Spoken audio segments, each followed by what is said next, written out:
ਜੱਜ ਦਾ ਵਿਚਾਰ। ਸਤਿ ਸ਼੍ਰੀ ਅਕਾਲ ਜੀ। ਪ੍ਰਾਈਮ ਏਸ਼ੀਆ ਟੀਵੀ ਤੇ ਤੁਹਾਡਾ ਸਾਰਿਆਂ ਦਾ ਸਵਾਗਤ ਹੈ। ਪ੍ਰੋਗਰਾਮ ਚਾਈ ਦਾ ਵਿਚਾਰ ਲੈ ਕੇ ਅਸੀਂ ਹਾਜ਼ਰ ਹਾਂ। ਮੈਂ ਹਰਮਨ ਥਿੰਦ ਤੇ ਹਰ ਰੋਜ਼ ਦੀ ਤਰ੍ਹਾਂ ਮੇਰੇ ਨਾਲ ਹਾਜ਼ਰ ਨੇ ਸਵਰਨ ਸਿੰਘ ਟਾਣਾ। ਸਤਿ ਸ਼੍ਰੀ ਅਕਾਲ ਜੀ। ਸਤਿ ਸ਼੍ਰੀ ਅਕਾਲ ਟਾਣਾ ਸਾਹਿਬ, ਕੀ ਹਾਲ ਬਹੁਤ ਵਧੀਆ, ਚੜ੍ਹਦੀ ਕਲਾ। ਟਾਣਾ ਸਾਹਿਬ ਕਿਵੇਂ ਰਹੇ ਫਿਰ ਛੁੱਟੀਆਂ ਦੇ ਦਿਨ? ਵਧੀਆ ਰਹੇ। ਕੀ ਕੀਤਾ?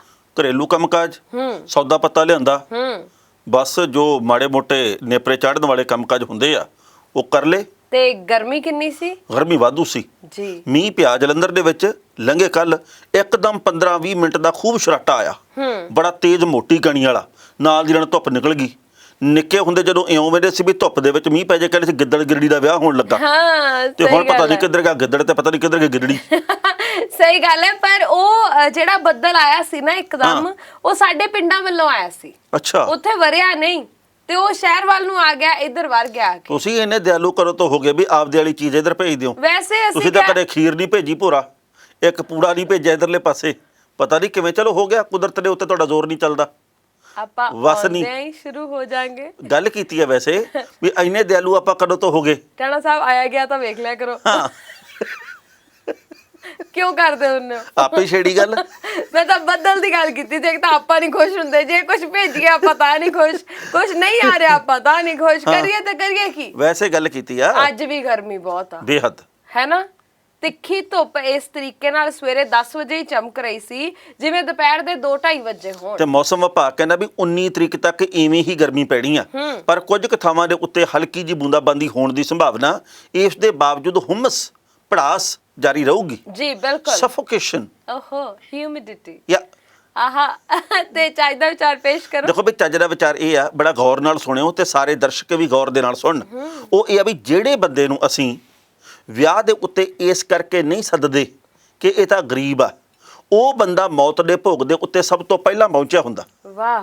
ਕਿਉਂਕਿ ਅਸੀਂ ਕਈ ਵਾਰੀ ਕਹਿੰਦੇ ਨੇ ਉਹ ਤੋਂ ਕੀ ਕਰਾਉਣਾ ਯਾਰ। ਆਪਾਂ ਨਾ ਚੋਣ ਜੀ ਕੀਤੀ ਆ ਵੀ ਚੰਗੇ ਚੰਗੇ ਰਿਸ਼ਤੇਦਾਰ, ਜਿਹੜੇ ਸਰਦੇ ਪੁੱਜਦੇ ਰਿਸ਼ਤੇਦਾਰ, ਆਪਾਂ ਕਹਿੰਦੇ ਵੀ ਇਹਨੂੰ ਇਸ ਸ਼੍ਰੇਣੀ 'ਚ ਰੱਖਦੇ ਆ, ਇਹਨੂੰ ਇਸ ਸ਼੍ਰੇਣੀ 'ਚ, ਇਹਨੂੰ ਇਸ ਸ਼੍ਰੇਣੀ ਦੇ ਵਿੱਚ। ਪਰ ਜਿਹੜੇ ਉਹ ਸ਼੍ਰੇਣੀਆਂ ਉੱਚੀਆਂ ਵਾਲੇ ਆ, ਉਹ ਤਾਂ ਭੋਗ ਦੇ ਮੌਕੇ ਕਹਿ ਦਿੰਦੇ ਸਾਡੀ ਬਿਜ਼ਨਸ ਡੀਲ ਸੀ, ਅਸੀਂ ਫਲਾਣੀ ਥਾਂ ਤੇ ਜਾਣਾ ਸੀ, ਸਾਡਾ ਕੰਮ ਬੜਾ ਵੱਡਾ ਸੀ, ਅਸੀਂ ਆ ਨਹੀਂ ਸਕੇ। ਤੇ ਉਹ ਗਰੀਬ ਸਭ ਤੋਂ ਪਹਿਲਾਂ ਬੱਸ ਫੜ ਕੇ ਦੁੱਖ ਵੰਡਾਉਣ ਆਉਂਦਾ। ਬਿਲਕੁਲ ਸਹੀ ਹੈ। ਜਾਂ ਫਿਰ ਕਹਿਣਗੇ ਘਰ ਗੈਸਟ ਆ ਗਏ ਸੀ। ਦੁੱਖ ਦੀ ਘੜੀ ਦੇ ਵਿੱਚ ਅਕਸਰ ਆਪਾਂ ਇਹ ਵੇਖਦੇ ਆ। ਅੱਜ ਕੱਲ ਤਾਂ ਸੁੱਖ ਦੀ ਘੜੀ 'ਚ ਵੀ ਇਹੀ ਹੁੰਦਾ। ਟਾਣਾ ਸਾਹਿਬ ਕਹਿੰਦੇ ਆ ਖੜੇ ਖੜੇ ਬਸ ਸ਼ਗਨ ਫੜਾ ਕੇ ਤੇ ਹੋਰ ਵੀ ਕਿਤੇ ਜਾਣਾ ਹੈ। ਉਹ ਵੀ ਕਿਤੇ ਕੋਈ ਸੁੱਖ ਦੇ ਵਿੱਚ ਤੁਹਾਡੇ ਨਾਲ ਖੜਨ ਲਈ ਥੋੜੀ ਆਉਂਦੇ ਆ, ਉਹ ਵੀ ਕਿਤੇ ਸੁੱਖ ਮੰਨਣ ਲਈ ਥੋੜੀ ਆਉਂਦੇ ਆ। ਜੇ ਦੂਜੇ ਨੂੰ ਵੱਧ ਖੁਸ਼ ਵੇਖ ਲੈਣ ਤੇ ਤਾਂ ਵੀ ਅੱਧੇ ਸੜ ਜਾਂਦੇ ਆ ਵੀ ਇਹ ਇੰਨੇ ਜ਼ਿਆਦਾ ਉੱਚੇ ਕਿਵੇਂ ਹੋ ਗਏ, ਇਹ ਇੰਨੇ ਖੁਸ਼ ਕਿਵੇਂ ਹੋ ਗਏ। ਸੋ ਕਈਆਂ ਲੋਕਾਂ ਦਾ ਕੰਮ ਹੀ ਸਿਰਫ ਨਗੋਚ ਕੱਢਣਾ ਹੁੰਦਾ। ਬਿਲਕੁਲ। ਪਰ ਸਾਰੇ ਲੋਕ ਇੱਕੋ ਜਿਹੇ ਨਹੀਂ ਹੁੰਦੇ, ਨਾ ਚੰਗੇ ਤੇ ਨਾ ਸਾਰੇ ਲੋਕ ਮਾੜੇ। ਜੀ। ਸਭ ਤਰ੍ਹਾਂ ਦੀਆਂ ਵੰਨਗੀਆਂ ਇਸ ਸਮਾਜ ਦੇ ਵਿੱਚ ਪਾਈਆਂ ਜਾਂਦੀਆਂ। ਆਪਾਂ ਵੀ ਕਿਸੇ ਲਈ ਇੱਕ ਵੰਨਗੀ ਹੀ ਹੋਵਾਂਗੇ। ਪਤਾ ਨਹੀਂ ਸਾਡੇ ਬਾਰੇ ਕਿਸੇ ਦੀ ਕੀ ਧਾਰਨਾ ਬਣੀ ਹੋਣੀ ਆ, ਕਿਉਂਕਿ ਇੱਕ ਦੂਜੇ ਦੇ ਬਾਰੇ ਧਾਰਨਾਵਾਂ ਚੱਲਦੀਆਂ ਵੀ ਉਹ ਏਦਾਂ। ਅੱਜ ਕੱਲ ਇਹ ਨਹੀਂ ਪਤਾ ਲੱਗਦਾ ਵੀ ਮਿੱਤਰ ਕਦੋਂ ਦੂਜੇ ਪਾਸੇ ਤੁਰ ਗਿਆ, ਦੂਜੇ ਵਾਲਾ ਇਧਰਲੇ ਪਾਸੇ ਕਦੋਂ ਆ ਗਿਆ। ਸਮੇਂ ਦੀ ਗੱਲ ਆ। ਬਿਲਕੁਲ ਸਹੀ ਗੱਲ ਹੈ। ਕਦੇ ਵੀ ਕਿਸੇ ਦੇ ਬਾਰੇ ਚ ਫਜ਼ੂਲ ਧਾਰਨਾ ਨਹੀਂ ਬਣਾਉਣੀ ਚਾਹੀਦੀ ਜਦੋਂ ਤੱਕ ਤੁਸੀਂ ਅਗਲੇ ਨਾਲ ਵਿਚਰ ਕੇ ਨਹੀਂ ਵੇਖਿਆ। ਸੋ ਖੈਰ ਹੁਣ ਮੇਰੇ ਵਾਲਾ ਚਾਹੀਦਾ ਵਿਚਾਰ ਪੇਸ਼ ਕਰਦੇ ਆ। ਟਾਣਾ ਸਾਹਿਬ, ਅੱਜ ਕੱਲ ਸੋਸ਼ਲ ਮੀਡੀਆ ਦੇ ਉੱਪਰ ਬਹੁਤ ਸਾਰੀਆਂ ਆਪਾਂ ਜਾਣਦੇ ਆ ਕਿ ਖਾਮੀਆਂ ਤਾਂ ਹੈਗੀਆਂ ਨੇ, ਪਰ ਕੁਝ ਕੰਮ ਦੀਆਂ ਗੱਲਾਂ ਵੀ ਲੱਭ ਜਾਂਦੀਆਂ ਨੇ ਕਦੇ ਕਦਾਈ। ਹਾਂ ਜੀ। ਤੇ ਮੈਂ ਇਹ ਚਾਹੀਦਾ ਵਿਚਾਰ ਸੋਸ਼ਲ ਮੀਡੀਆ ਤੇ ਪੜਿਆ, ਕਹਿੰਦੇ ਤੂਫਾਨ ਵੀ ਜ਼ਿੰਦਗੀ 'ਚ ਆਉਣਾ ਚਾਹੀਦਾ। ਤੂਫਾਨ ਜ਼ਿੰਦਗੀ ਦੇ ਵਿੱਚ ਜ਼ਰੂਰ ਆਉਣਾ ਚਾਹੀਦਾ। ਪਤਾ ਲੱਗ ਜਾਂਦਾ ਕਿ ਕੌਣ ਤੁਹਾਡਾ ਹੱਥ ਛੱਡ ਕੇ ਭੱਜਦਾ ਤੇ ਕੌਣ ਹੱਥ ਫੜ ਕੇ। ਬਹੁਤ ਖੂਬ, ਬਹੁਤ ਖੂਬ। ਔਖਾ ਵੇਲਾ ਭਾਵ ਕਿ ਤੂਫਾਨ ਜ਼ਿੰਦਗੀ ਦੇ ਵਿੱਚ ਆਉਣਾ ਹੀ ਚਾਹੀਦਾ ਤੇ ਆਉਂਦਾ ਜਾਂਦਾ ਹੀ ਰਹਿੰਦਾ, ਕਿਉਂਕਿ ਔਖੇ ਤੋਂ ਬਾਅਦ ਸੌਖੇ ਦਿਨ ਤੇ ਸੌਖਿਆਂ ਤੋਂ ਬਾਅਦ ਔਖੇ ਦਿਨ ਆਉਣੇ ਹੀ ਆਉਣੇ ਆ। ਤੇ ਸਮਾਂ ਕਦੇ ਵੀ ਇੱਕ ਥਾਂ ਦੇ ਉੱਤੇ ਟਿਕ ਕੇ ਨਹੀਂ ਰਹਿੰਦਾ। ਕਦੇ ਸੋਚਿਆ ਸੀ ਅਮਰੀਕਾ ਨੇ ਵੀ 20 ਸਾਲ ਅਸੀਂ ਅਫਗਾਨਿਸਤਾਨ ਦੇ ਵਿੱਚ ਪਹਿਰਾ ਦੇਵਾਂਗੇ, ਪਰ ਤਾਲਿਬਾਨ ਫਿਰ ਨਹੀਂ ਮੁੱਕਣਾਗਾ ਤੇ ਉਹਨਾਂ ਨੇ ਅਫਗਾਨਿਸਤਾਨ ਦੇ ਉੱਤੇ ਕਬਜ਼ਾ ਕਰ ਲੈਣਾ ਤੇ ਰਾਸ਼ਟਰਪਤੀ ਅਸ਼ਰਫ ਗਨੀ ਨੂੰ ਸਾਰਾ ਕੁਝ ਛੱਡ ਕੇ ਆਪਦਾ ਟੱਬਰ ਲੈ ਕੇ ਉੱਥੋਂ ਭੱਜਣਾ ਪੈ ਜਾਣਾ। ਸਮੇਂ ਦੀ ਗੱਲ ਆ। ਬਿਲਕੁਲ। ਸਮਾਂ ਬਹੁਤ ਤਾਕਤਵਰ। ਕਹਿੰਦੇ ਸਮਾਂ ਕਦੇ ਨਹੀਂ ਕਿਸੇ ਨੇ ਜਿੱਤਿਆ ਔਰ ਸਭ ਤੋਂ ਤਾਕਤਵਰ ਚੀਜ਼ ਹੀ ਸਮਾਂ ਹੈ। ਇਹ ਤੁਹਾਨੂੰ ਕਹਿੰਦੇ ਆ ਨਾ ਵੀ ਭਿਖਾਰੀ ਤੋਂ ਰਾਜਾ ਬਣਾ ਸਕਦਾ ਤੇ ਰਾਜੇ ਤੋਂ ਭਿਖਾਰੀ ਬਣਾ ਸਕਦਾ। ਬਿਲਕੁਲ ਸਹੀ ਗੱਲ ਆ।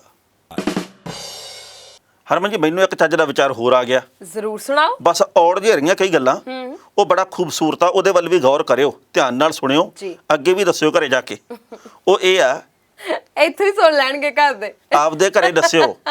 ਹਾਂ, ਤੇ ਘਰ ਦੇ ਇੱਥੇ ਹੀ ਸੁਣ ਲੈਣਗੇ। ਤੁਹਾਡਾ ਟੱਬਰ ਵੇਂਦਾ ਹੋਰ ਕੀ ਚੱਜ ਦਾ ਵਿਚਾਰ ਤੇ ਉਹਨਾਂ ਨੇ ਨਹੀਂ ਵੇਖਣਾ ਹੁੰਦਾ। ਬਹੁਤ ਚੰਗੀ ਗੱਲ ਆ ਜੀ, ਬਹੁਤ ਵਧੀਆ ਗੱਲ ਹੈ ਇਹ। ਸੁਣਾਓ ਫਿਰ। ਉਹ ਇਹ ਆ ਵੀ ਕੱਚੇ ਘਰ ਆ ਜਿਹੜੇ ਉਹਨਾਂ ਨੂੰ ਦੇਖ ਕੇ ਰਿਸ਼ਤਾ ਤੋੜਨ ਵਾਲਿਓ, ਕੱਚੇ ਘਰਾਂ ਨੂੰ ਦੇਖ ਕੇ ਰਿਸ਼ਤਾ ਤੋੜਨ ਵਾਲਿਓ, ਇਸ ਗੱਲ ਨੂੰ ਚੰਗੀ ਤਰ੍ਹਾਂ ਚੇਤੇ ਦੇ ਵਿੱਚ ਵਸਾ ਕੇ ਰੱਖਿਓ ਵੀ ਮਿੱਟੀ ਦੇ ਉੱਤੇ ਪਕੜ ਬਹੁਤ ਮਜ਼ਬੂਤ ਹੁੰਦੀ ਹੈ ਤੇ ਸੰਗਮਰਮਰ ਤੋਂ ਪੈਰ ਅਕਸਰ ਤਿਲਕ ਜਾਇਆ ਕਰਦੇ ਆ। ਹਾਏ ਹਾਏ ਹਾਏ, ਕੀ ਬਾਤ ਹੈ, ਕਮਾਲ ਕਰ ਦਿੱਤੀ ਟਾਣਾ ਜਦੋਂ ਨਾ ਮੀਂਹ ਪੈਂਦੇ ਆ ਤੇ ਧਰਤੀ ਦੇ ਵਿੱਚੋਂ, ਕੱਚੇ ਵਿਹੜੇ ਦੇ ਵਿੱਚੋਂ ਖੁਸ਼ਬੂ ਇੱਕ ਅਵੱਲੀ ਜੀ ਆਉਂਦੀ ਆ। ਆਹਾ, ਉਹ ਖੁਸ਼ਬੂ ਸੰਗਮਰਮਰ ਦੇ ਘਰ ਦੇ ਵਿੱਚ ਬਾਹਰ ਫਰਸ਼ ਲੱਗੀ ਹੋਵੇ, ਇੰਟਰਲੋਕ ਟਾਈਲਾਂ ਲੱਗੀਆਂ ਹੋਣ, ਉਹ ਗੱਲ ਨਹੀਂ ਬਣਦੀ। ਮੈਨੂੰ ਤਾਂ ਇਉਂ ਲੱਗਣ ਲੱਗ ਜਾਂਦਾ ਕਈ ਵਾਰ ਵੀ ਕੱਚਾ ਘਰ ਜਿੱਥੇ ਅਸੀਂ ਰਹਿੰਦੇ ਹੁੰਦੇ ਸੀ, ਉਹਦੇ ਲਿਉੜ ਦੇ ਵਿੱਚੋਂ ਜੋ ਕੰਧਾਂ ਦੇ ਉੱਤੇ ਲੇਪਾ ਪੋਚੀ ਕੀਤੀ ਹੁੰਦੀ ਆ, ਉਹ ਲਿਉੜ ਡਿੱਗਦੇ ਹੁੰਦੇ ਆ ਮੀਂਹ ਦੇ ਨਾਲ।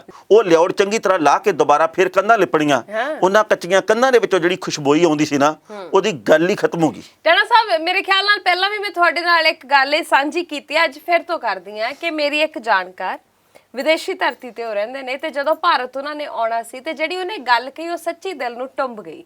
ਉਹ ਕਹਿੰਦੀ ਕਿ ਜਦੋਂ 에ਅਰਪੋਰਟ ਦੇ ਉੱਪਰ ਜਹਾਜ਼ ਉਤਰਨਾ ਸੀ, ਹਾਲੇ ਕਈ ਹਜ਼ਾਰ ਫੁੱਟ ਦੀ ਉਚਾਈ ਦੇ ਉੱਪਰ ਸੀ, ਤੇ ਮੈਨੂੰ ਮਿੱਟੀ ਦੀ ਖੁਸ਼ਬੂ ਆਉਣ ਲੱਗ ਗਈ ਸੀ। ਵਾਹ, ਦਿਲ ਦੇ ਵਿੱਚ ਮੇਰੇ ਤਾਂਘ ਹੋਰ ਜ਼ਿਆਦਾ ਵੱਧ ਗਈ ਸੀ ਵੀ ਆਪਣਾ ਪਿੰਡ ਜਾ ਕੇ ਵੇਖਾਂ, ਵੀ ਇੰਨੀ ਉਚਾਈ ਤੇ ਵੀ ਮੈਨੂੰ ਮੇਰੀ ਮਿੱਟੀ ਦੀ ਮਹਿਕ ਆ ਰਹੀ ਸੀ। ਤੁਹਾਡੀ ਗੱਲ ਬਿਲਕੁਲ ਸਹੀ ਹੈ ਕਿ ਜਦੋਂ ਖਾਸ ਤੌਰ ਤੇ ਮੀਂਹ ਪੈਣਾ ਸ਼ੁਰੂ ਹੁੰਦਾ ਨਾ, ਜਦੋਂ ਹਾਲੇ ਥੋੜੀਆਂ ਜਿਹੀਆਂ ਕਣੀਆਂ ਡਿੱਗਦੀਆਂ ਨੇ, ਉਦੋਂ ਜਿਹੜੀ ਖੁਸ਼ਬੂ ਉਸ ਮਿੱਟੀ ਦੇ ਵਿੱਚੋਂ ਆਉਂਦੀ ਹੈ ਨਾ, ਉਹਦਾ ਕੋਈ ਬਦਲ ਨਹੀਂ, ਕੋਈ ਪਰਫਿਊਮ, ਕੋਈ ਇਤਰ ਫਲੇਲਾ ਉਹਦੀ ਰੀਸ ਨਹੀਂ ਕਰ ਸਕਦਾ ਜਿਹੜੀ ਉਹ ਇੱਕ ਮਹਿਕ ਹੁੰਦੀ ਹੈ। ਵਾਹ, ਬਿਲਕੁਲ ਸਹੀ ਗੱਲ ਆ। ਸਾਰਾ ਪਿੰਡ ਮੂਹਰੇ ਅੱਖਾਂ ਦੇ ਆ ਗਿਆ ਜੀ।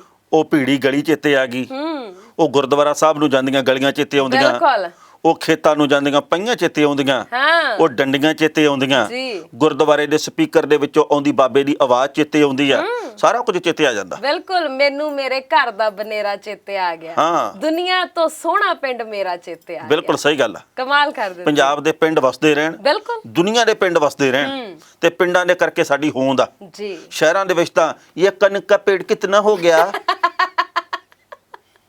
मैंने गमले में मूली उगाई थी, हमारे गमले में गाजर थी ना। अपने तो फिर वट्टा तो ही लेके आउंदे आ।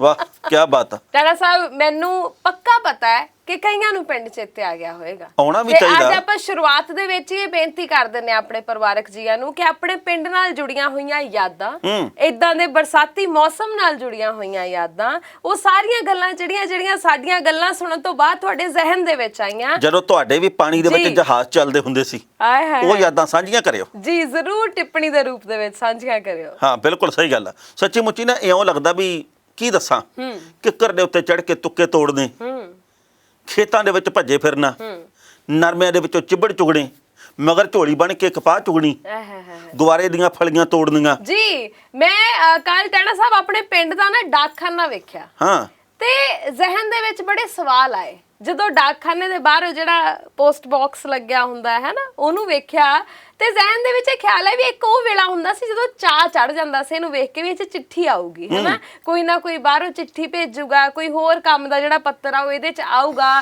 ਤੇ ਭੱਜੇ ਫਿਰਨਾ ਡਾਕਖਾਨੇ ਵਾਲ ਨੂੰ, ਮੇਰੀ ਚਿੱਠੀ ਤਾਂ ਨਹੀਂ ਆਈ, ਕੋਈ ਸੁਨੇਹਾ ਤਾਂ ਨਹੀਂ ਆਇਆ, ਹਨਾ, ਤੇ ਅੱਗੇ ਉਹ ਡਾਕੀਏ ਨੇ ਕਹਿਣਾ ਵੀ ਨਹੀਂ, ਜਦੋਂ ਆਊਗਾ ਘਰੇ ਫੜਾ ਜੂ, ਹਨਾ। ਤੇ ਅੱਜ ਉਸ ਡਾਕਖਾਨੇ ਦੇ ਮੋਹਰ ਦੀ ਕਦੋਂ ਲੰਘ ਜਾਈਦਾ ਹੈ ਪਤਾ ਵੀ ਨਹੀਂ ਲੱਗਦਾ। ਅੱਜ ਜਦੋਂ ਮਤਲਬ ਸਾਰਾ ਕੁਝ ਬਦਲ ਗਿਆ, ਸਾਰਾ ਕੁਝ ਡਿਜੀਟਲ ਹੋ ਗਿਆ, ਈਮੇਲਾਂ ਦਾ ਦੌਰ ਹੋ ਗਿਆ, WhatsApp ਦਾ ਦੌਰ ਹੋ ਗਿਆ, ਤਾਂ ਉਹ ਚਿੱਠੀਆਂ ਕਿਤੇ ਗਵਾਚ ਹੀ ਗਈਆਂ। ਮੇਰਾ ਨਾ ਇੱਕ ਮਿੱਤਰ ਆ, ਉਹ ਪੋਲਾ ਜਾ ਜਿਹੋ ਜਿਹੇ ਸ਼ਹਿਰੀ ਪੋਲੇ ਜਿਹੇ ਹੁੰਦੇ ਆ, ਕੁੜੀਆਂ ਵਰਗੇ ਪੋਲੇ ਜਿਹੇ ਹੱਥ ਉਹਦੇ, ਗੋਲੂ ਮੋਲੂ ਜਿਹਾ, ਤੇ ਮੈਂ ਨਾ ਉਹਦੇ ਨਾਲ ਪਿੰਡਾਂ ਦੀਆਂ ਗੱਲਾਂ ਕਰਨ ਲੱਗ ਗਿਆ। ਮੈਂ ਕਿਹਾ ਸਾਡੇ ਤਾਂ ਖੇਤਾਂ ਦੇ ਵਿੱਚ ਨਾ ਉੱਥੇ ਤੁੰਮੇ ਬਹੁਤ ਹੁੰਦੇ ਸੀ, ਤੁੰਮਾ ਬਿਲਕੁਲ ਪੀਲੇ ਰੰਗ ਦਾ, ਇੰਨੀ ਕੁੜੱਤਣ ਵਾਲਾ। ਉਦੋਂ ਸਾਡੀ ਨਾਨੀ ਕਹਿੰਦੀ ਹੁੰਦੀ ਸੀ, ਪੁੱਤ ਇਹਦੇ ਨਾਲ ਨਾ ਗਠੀਏ ਦੀ ਦਵਾਈ ਬਣਦੀ ਆ, ਗੋਡਿਆਂ ਦੇ ਮੋਢਿਆਂ ਦੇ ਜੋੜਾਂ ਦੀ ਦਵਾਈ ਬਣਦੀ ਆ, ਇਹ ਬਹੁਤ ਕੰਮ ਦੀ ਚੀਜ਼ ਆ, ਪੰਸਾਰੀ ਨੂੰ ਚਾਹੇ ਕਦੇ ਪੁੱਛੀਏ, ਕਹਿੰਦਾ ਨਹੀਂ ਤੁੰਮਾ ਨਹੀਂ ਹੁੰਦਾ, ਇਹਨੂੰ ਤੂੰਬਾ ਕਹਿੰਦੇ। ਮੈਂ ਕਿਹਾ ਤੇਰਾ ਤੂੰਬਾ ਐਸਾ ਵਜਾਊ ਮੈਂ, ਕੋਲੋਂ ਹੀ ਨਾ ਗੱਲ ਬਣਾ ਲਿਆ ਕਰੋ, ਤੁੰਮੇ ਨੂੰ ਤੂੰਬਾ ਬਣਾਤਾ ਬੈਠੇ ਨੇ।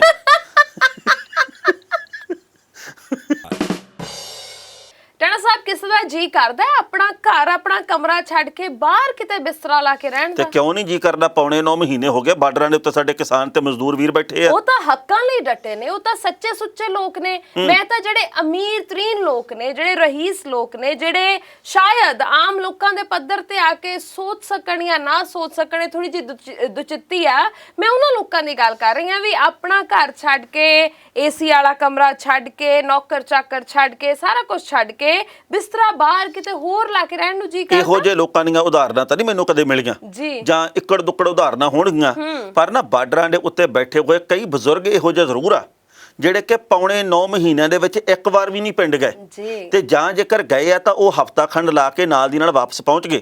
ਤੇ ਜੇਕਰ ਟੱਬਰ ਦੇ ਜੀ ਉਹਨਾਂ ਨੂੰ ਕਹਿਣ ਵੀ ਧੀ ਪੁੱਤ ਕਹਿਣ ਵੀ ਬਾਪੂ ਜੀ ਆ ਜਾਓ, ਉਹ ਕਹਿੰਦੇ ਪੁੱਤ ਵੀ ਜੇਕਰ ਆਪਣਾ ਪਿਆਰ ਉਬਾਲੇ ਮਾਰਦਾ ਨਾ ਤੁਸੀਂ ਇੱਥੇ ਹੀ ਆ ਜਾਓ, ਜੀ। ਆਪਾਂ ਇੱਥੇ ਬੈਠਦੇ ਆ, ਹਾਂ। ਪ੍ਰਸ਼ਾਦਾ ਛਕਦੇ ਆ, ਤੇ ਇਹ ਜ਼ਰੂਰੀ ਆ ਕਿ ਮੈਂ ਇੱਥੇ ਡਟਿਆ ਰਵਾਂ। ਬਿਲਕੁਲ ਸਹੀ। ਉਹ ਲੋਕ ਸਿਆਸੀ ਨਹੀਂ ਆ ਨਾ, ਉਹ ਬਿਨਾਂ ਕਿਸੇ ਲਾਲਚ ਦੇ ਬੈਠੇ ਨੇ, ਆਪਣੇ ਹੱਕਾਂ ਲਈ, ਫਸਲਾਂ ਦੀ ਤੇ ਨਸਲਾਂ ਦੀ ਰਾਖੀ ਲਈ ਬੈਠੇ ਨੇ। ਪਰ ਮੈਂ ਜਿਨ੍ਹਾਂ ਦੀ ਗੱਲ ਕਰ ਰਹੀ ਆ ਉਹ ਤਾਂ ਥੋੜੇ ਜਿਹੇ ਸਿਆਸੀ ਲੋਕ ਨੇ।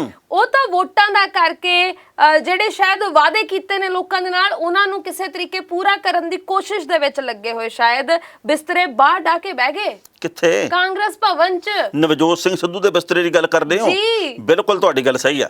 ਪਿਛਲੇ ਦਿਨੀ ਜਦੋਂ ਸਿੱਧੂ ਨੇ ਆਪਣਾ ਅਹੁਦਾ ਸੰਭਾਲਿਆ, ਉਸ ਦਿਨ ਉਹਨੇ ਮੰਚ ਤੋਂ ਇਸ ਗੱਲ ਦਾ ਵਾਅਦਾ ਕੀਤਾ ਸੀਗਾ ਕਿ ਮੈਨੂੰ ਹੁਣ ਤੁਸੀਂ ਦੇਖਿਓ ਮੈਂ ਪੰਜਾਬ ਦੇ ਲਈ ਦਿਨ ਰਾਤ ਇੱਕ ਕਰ ਦੇਣਾ। ਉਹਨਾਂ ਦੇ ਵੱਲੋਂ ਇਹ ਗੱਲ ਕਹੀ ਗਈ ਸੀ ਕਿ 15 ਅਗਸਤ ਨੂੰ ਮੈਂ ਚੰਡੀਗੜ੍ਹ ਕਾਂਗਰਸ ਭਵਨ ਦੇ ਵਿੱਚ ਆਪਣਾ ਬਿਸਤਰਾ ਪੱਕਾ ਲਾ ਲੈਣਾ, ਮੰਤਰੀ ਵੀ 3-3 ਘੰਟੇ ਜ਼ਰੂਰ ਇੱਥੇ ਆਇਆ ਕਰਨ, ਤੇ ਮੈਂ ਬਸ ਪੰਜਾਬ ਦੇ ਵਿੱਚ ਗਤੀਵਿਧੀਆਂ ਨੇਰੀ ਲਿਆ ਰੜੀਆਂ। ਤੇ ਹੁਣ ਪਤਾ ਲੱਗਾ ਜੀ ਕਿ ਬੈੱਡ ਨਵਾਂ, ਚਾਦਰਾਂ ਨਵੀਆਂ, ਸਿਰਹਾਣਾ ਨਵਾਂ, ਗੱਦੇ ਨਵੇਂ, ਤੇ ਉੱਥੇ ਸਾਰਾ ਕੁਝ ਪਹੁੰਚ ਗਿਆ। ਬਿਸਤਰਾ ਉਹਨਾਂ ਦਾ ਲਾ ਦਿੱਤਾ ਗਿਆ, ਬੈੱਡ ਉਹਨਾਂ ਦਾ ਵਿਛਾ ਦਿੱਤਾ ਗਿਆ, ਸੋਹਣਾ ਬਣਾ ਦਿੱਤਾ ਗਿਆ। ਪਰ ਹੁਣ ਸਿੱਧੂ ਸਾਹਿਬ ਉੱਥੇ ਰਾਤ ਕੱਟਦੇ ਕਿ ਨਹੀਂ, ਇਹ ਤਾਂ ਉਹਨਾਂ ਦੇ ਉੱਤੇ ਨਿਰਭਰ ਕਰਨ ਦੀ ਗੱਲ ਆ। ਆਪਾਂ ਇਹਦੇ ਬਾਰੇ ਕੋਈ ਭਵਿੱਖਬਾਣੀ ਨਹੀਂ ਕਰ ਸਕਦੇ। ਹਾਂ, ਉਹ ਤਾਂ ਹੈ ਹੀ। ਪਰ ਗੱਲ ਇਹ ਆ ਵੀ ਉਹ ਕਹਿੰਦੇ ਵੀ ਮੈਂ ਨਾ ਜੋ ਕੁਝ ਪੰਜਾਬ ਦੇ ਵਿੱਚ ਗਲਤ ਹੋ ਰਿਹਾ ਸਭ ਕੁਝ ਖਤਮ ਕਰ ਦੇਣਾ, ਇੱਕ ਵਾਰ ਮੈਨੂੰ ਪਾਵਰ ਮਿਲ ਜੇ, ਇੱਕ ਵਾਰੀ ਮੈਨੂੰ ਤਾਕਤ ਮਿਲ ਜੇ, ਸਹੀ ਉਹ ਕਹਿੰਦੇ ਵੱਟ ਕੱਢ ਕੇ ਰੱਖ ਦੇਣੀ ਆ। ਇੱਕ ਮਿੰਟ ਨਾ ਸਾਹਿਬ, ਲੋਕ ਕਿਹੜੀ ਗੱਲ ਤੇ ਵਿਸ਼ਵਾਸ ਕਰਨ? ਪਹਿਲਾਂ ਕਹਿੰਦੇ ਸੀ ਕਿ ਅਸੀਂ ਦੇਖੋ ਜੀ ਸਾਡੀ ਸਰਕਾਰ ਆ ਲੈਣ ਦਿਓ ਤੇ ਅਸੀਂ ਆ ਕੁਝ ਕਰ ਦਿਆਂਗੇ, ਸਰਕਾਰ ਆ ਗਈ। ਫਿਰ ਕਹਿੰਦੇ ਵੀ ਨਹੀਂ ਮੈਨੂੰ ਮਹਿਕਮਾ ਨਹੀਂ ਪਸੰਦ ਹੈਗਾ, ਜਿਹੜਾ ਮੁੜ ਕੇ ਮੈਨੂੰ ਦਿੱਤਾ ਜਾ ਰਿਹਾ ਉਹਨੂੰ ਮੈਂ ਲੈਣਾ ਨਹੀਂ ਹੈਗਾ। ਤੇ ਫਿਰ ਕਹਿੰਦੇ ਕਿ ਕੋਈ ਗੱਲ ਨਹੀਂ ਮੈਨੂੰ ਪ੍ਰਧਾਨ ਬਣ ਲੈਣ ਦਿਓ ਤੇ ਫਿਰ ਸਾਰਾ ਕੁਝ ਹੱਲ ਹੋ ਜਾਊਗਾ। ਉਸ ਤੋਂ ਬਾਅਦ ਲੋਕਾਂ ਨੇ ਚਲੋ ਜਿਵੇਂ ਵੀ ਆ ਸਾਥ ਦਿੱਤਾ ਤੇ ਉਹ ਪ੍ਰਧਾਨ ਵੀ ਬਣ ਗਏ। ਫਿਰ ਕਹਿੰਦੇ ਕਿ ਸਾਡੀ ਸਰਕਾਰ ਜੇ ਆਊਗੀ ਤਾਂ ਅਸੀਂ ਤੁਹਾਨੂੰ 3 ਰੁਪਏ ਪ੍ਰਤੀ ਯੂਨਿਟ ਬਿਜਲੀ ਜਿਹੜੀ ਆ ਉਹ ਦਿਆਂਗੇ। ਤੇ ਇਸ ਵੇਲੇ ਵੀ ਤਾਂ ਸਰਕਾਰ ਉਹਨਾਂ ਦੀ ਆ। ਗੱਲ ਤਾਂ ਇਹ ਹੈ ਕਿ ਹੁਣ ਵੀ ਤਾਂ ਕੁਝ ਕਰਕੇ ਦਿਖਾਓ। ਬੇਨਤੀ ਇਹ ਹੈ ਸਿੱਧੂ ਸਾਹਿਬ ਨੂੰ ਵੀ ਮੰਨਿਆ ਕਿ ਤੁਸੀਂ ਹੁਣੇ ਪ੍ਰਧਾਨ ਬਣੇ ਹੋ ਤੇ ਇੰਨੀ ਛੇਤੀ ਸਾਰੇ ਮਸਲੇ ਨਹੀਂ ਹੱਲ ਕਰ ਸਕਦੇ, ਪਰ ਸਰਕਾਰ ਵੀ ਤੁਹਾਡੀ ਹੈ, ਤੁਸੀਂ ਇਸੇ ਸਰਕਾਰ ਦੇ ਵਿੱਚ ਮੰਤਰੀ ਰਹੇ, ਇਸੇ ਪਾਰਟੀ ਦੇ ਵਿਧਾਇਕ ਹੋ, ਤੇ ਪੰਜਾਬ ਦੇ ਵਿੱਚ ਤੁਹਾਡੀ ਅੱਜ ਵੀ ਚੱਲਦੀ ਆ। ਜੇ ਨਾ ਚੱਲਦੀ ਹੁੰਦੀ ਤੁਹਾਡੀ ਬੱਸ ਦੇ ਵਿੱਚ ਇੰਨੇ ਮੰਤਰੀ ਤੇ ਵਿਧਾਇਕ ਕਿਵੇਂ ਸਵਾਰ ਹੋ ਜਾਂਦੇ? ਮਤਲਬ ਇਹ ਆ ਵੀ ਪੂਰੀ ਵਜ਼ਾਰਤ ਤੁਹਾਡੇ ਨਾਲ ਆ, ਨਹੀਂ ਤਾਂ ਪੌਣੀ ਤਾਂ ਤੁਹਾਡੇ ਨਾਲ ਹੈਗੀ ਆ। ਸੋ ਇਸ ਵਕਤ ਇਕੱਲੇ ਮੁੱਦੇ ਚੁੱਕਣ ਦੀ ਲੋੜ ਨਹੀਂ, ਕਿਸੇ ਵੀ ਰੂਪ ਦੇ ਵਿੱਚ ਮੁੱਦੇ ਹੱਲ ਕਰਨ ਦੀ ਜ਼ਰੂਰਤ ਆ। ਮੈਨੂੰ ਨਾ ਆਮ ਆਦਮੀ ਪਾਰਟੀ ਦੀ ਇੱਕ ਚਿੱਠੀ ਚੇਤੇ ਆ ਰਹੀ ਹੈ, ਪਿਛਲੇ ਦਿਨੀ ਰਾਘਵ ਚੱਡਾ ਨੇ ਲਿਖੀ ਆ। ਉਹ ਕਹਿੰਦੇ ਜੀ ਕਿ ਤੁਸੀਂ ਹਰਪਾਲ ਸਿੰਘ ਚੀਮਾ ਨਾ ਬਣੋ, ਮਤਲਬ ਕਿਉਂਕਿ ਵਿਰੋਧੀ ਧਿਰ ਦਾ ਕੰਮ ਹੁੰਦਾ ਮੁੱਦੇ ਚੁੱਕਣੇ। ਮੁੱਦੇ ਤਾਂ ਅਸੀਂ ਚੁੱਕੀ ਜਾਂਦੇ ਆ, ਮੁੱਦੇ ਹੀ ਤੁਸੀਂ ਚੁੱਕੀ ਜਾਂਦੇ ਆ। ਤੁਸੀਂ ਤਾਂ ਸੱਤਾਧਾਰੀ ਧਿਰ ਦੇ ਵਿੱਚੋਂ, ਤੁਸੀਂ ਮੁੱਦੇ ਹੱਲ ਕਰਾਉਣ ਦੀ ਕੋਸ਼ਿਸ਼ ਕਰੋ। ਸਾਡੇ ਕੋਲੇ ਵਿਰੋਧੀ ਧਿਰ ਦੇ ਨੇਤਾ ਹੈਗੇ ਹਰਪਾਲ ਸਿੰਘ ਚੀਮਾ, ਇਹ ਮੁੱਦੇ ਚੁੱਕਦੇ ਆ, ਸਾਡੀ ਪਾਰਟੀ ਮੁੱਦੇ ਚੁੱਕਦੀ ਆ। ਅਸੀਂ ਕਹਿੰਦੇ ਆ ਵੀ ਨਸ਼ਾ ਖਤਮ ਹੋਵੇ, ਤੁਸੀਂ ਵੀ ਕਹਿੰਦੇ ਨਸ਼ਾ ਖਤਮ ਹੋਵੇ। ਅਸੀਂ ਕਹਿੰਦੇ ਵੀ ਰੇਤ ਮਾਫੀਆ ਖਤਮ ਹੋਵੇ, ਤੁਸੀਂ ਵੀ ਕਹਿੰਦੇ ਰੇਤ ਮਾਫੀਆ ਖਤਮ ਹੋਵੇ। ਅਸੀਂ ਕਹਿੰਦੇ ਜੀ ਕਿ ਪੰਜਾਬ ਦੇ ਵਿੱਚ ਗੈਂਗਸਟਰਾਂ ਦਾ ਬੋਲਬਾਲਾ, ਤੁਸੀਂ ਵੀ ਕਹਿੰਦੇ ਇਹ ਬੋਲਬਾਲਾ, ਤੇ ਅਸੀਂ ਵੀ ਉਹ ਗੱਲ ਕਹਿੰਦੇ, ਤੁਸੀਂ ਵੀ ਉਹ ਗੱਲ ਕਹਿੰਦੇ। ਤੁਹਾਡੇ ਤੇ ਸਾਡੇ 'ਚ ਫਰਕ ਕੀ ਆ? ਜ਼ਿਆਦਾ ਫਿਰ ਤੁਸੀਂ ਇਹ ਕਹੋ ਵੀ ਅਸੀਂ ਆਮ ਆਦਮੀ ਪਾਰਟੀ 'ਚ। ਗੱਲ ਤਾਂ ਸਹੀ ਹੈ ਵੀ ਇਹਨਾਂ ਮੁੱਦਿਆਂ ਨੂੰ ਹੱਲ ਕਰਨਾ ਸਮੇਂ ਦੀ ਬਹੁਤ ਵੱਡੀ ਜ਼ਰੂਰਤ ਆ। ਹੁਣ ਜੇ ਮੈਂ ਬੈਠਾ ਕਰੀ ਜਾਵਾਂ, ਬਹੁਤ ਚੰਗੇ ਪ੍ਰੋਗਰਾਮ ਹੋਣੇ ਚਾਹੀਦੇ ਆ, ਪ੍ਰੋਗਰਾਮ ਵਧੀਆ ਹੋਣੇ ਚਾਹੀਦੇ ਆ, ਪ੍ਰੋਗਰਾਮ ਚੱਲਣਯੋਗ ਹੋਣੇ ਚਾਹੀਦੇ ਆ, ਪ੍ਰੋਗਰਾਮ ਪਸੰਦ ਆਉਣ ਤੇ ਫਿਰ ਆਪ ਕਰਕੇ ਦਿਖਾਵਾਂ। ਬਿਲਕੁਲ ਸਹੀ ਹੈ। ਨਾਲੇ ਦੇਖੋ ਆਪਾਂ ਇਹ ਮੰਨਦੇ ਆ ਕਿ ਬਹੁਤ ਸਾਰਾ ਸਮਾਂ ਨਿਕਲ ਗਿਆ, ਹੁਣ ਸਿਰਫ ਕੁਝ ਕੁ ਮਹੀਨੇ ਹੀ ਬਾਕੀ ਰਹਿ ਗਏ ਨੇ। ਪਰ ਆਪਾਂ ਇਹ ਵੀ ਤਾਂ ਕਰ ਸਕਦੇ ਆ ਕਿ ਜੇ ਪੰਜਾਬ ਦੇ 10 ਮੁੱਦੇ ਬਹੁਤ ਵੱਡੇ ਮੁੱਦੇ ਖੜੇ ਨੇ ਤਾਂ 10 ਚੋਂ ਕਿਸੇ ਇੱਕ ਦੇ ਲਈ ਕੰਮ ਕਰਨਾ ਹੀ ਦਿਖਾ ਦਈਏ ਕਿ ਆ ਵੇਖੋ ਜੀ ਅਸੀਂ ਕੋਸ਼ਿਸ਼ 'ਚ ਲੱਗੇ ਹੋਏ ਆ ਤੇ ਹੌਲੀ ਕੋਈ ਗੱਲ ਨਹੀਂ, ਮੁੱਦਾ ਹੱਲ ਹੋ ਜਾਊਗਾ। ਲੋਕੀ ਇਸ ਵੇਲੇ ਇਹ ਸਵਾਲ ਕਰ ਰਹੇ ਨੇ ਵੀ ਪਹਿਲਾਂ ਤੁਸੀਂ ਬਹੁਤ ਸਾਰੇ ਟਵੀਟ ਕਰਦੇ ਰਹੇ ਹੋ, ਮੁੱਦੇ ਚੁੱਕਦੇ ਰਹੇ ਹੋ, ਉਹੀ ਕੰਮ ਤੁਸੀਂ ਹੁਣ ਕਰ ਰਹੇ ਹੋ ਤੇ ਆਖਰਕਾਰ ਫਿਰ ਇਹ ਹੱਲ ਕਦੋਂ ਹੋਣਗੇ? ਇੱਕ ਮੇਰੀ ਬੇਨਤੀ ਪੰਜਾਬ ਦੇ ਲੋਕਾਂ ਨੂੰ ਹੋਰ ਆ, ਆਪਾਂ ਨੂੰ ਹੁਣ ਮੰਗਤੇ ਸਮਝ ਕੇ ਬਹੁਤ ਕੁਝ ਖੈਰ ਦੇ ਰੂਪ ਚ ਪਾਉਣ ਦੀ ਗੱਲ ਕਰਨਗੇ ਜੀ ਤੇ ਆਪਾਂ ਮੰਨ ਵੀ ਜਾਵਾਂਗੇ ਕਿਉਂਕਿ ਆਪਾਂ ਤਾਂ ਵਿਕਾਊ ਲੋਕ ਆ ਬਹੁਤ ਗਿਣਤੀ ਤਾਂ ਆਪਾਂ ਵਿਕਾਊ ਆ ਐਵੇਂ ਕਹਿੰਦੇ ਆ ਅਣਖੀਲੇ ਹਾਂ ਯੋਧੇ ਹਾਂ ਅਣਖੀਲੇ ਯੋਧੇ ਗੈਰਤਮੰਦ ਬੀਤੇ ਦੀ ਬਾਤ ਹੋ ਕੇ ਰਹਿ ਗਈ ਬਿਲਕੁਲ। ਅੱਜ ਤਾਂ ਆਪਾਂ ਝੋਲੀ ਚੱਕਦੇ ਜਿੱਧਰ ਨੂੰ ਮਰਜ਼ੀ ਤੁਰ ਪੈਨੇ ਆ ਜਾਂ ਉਹ ਨੇ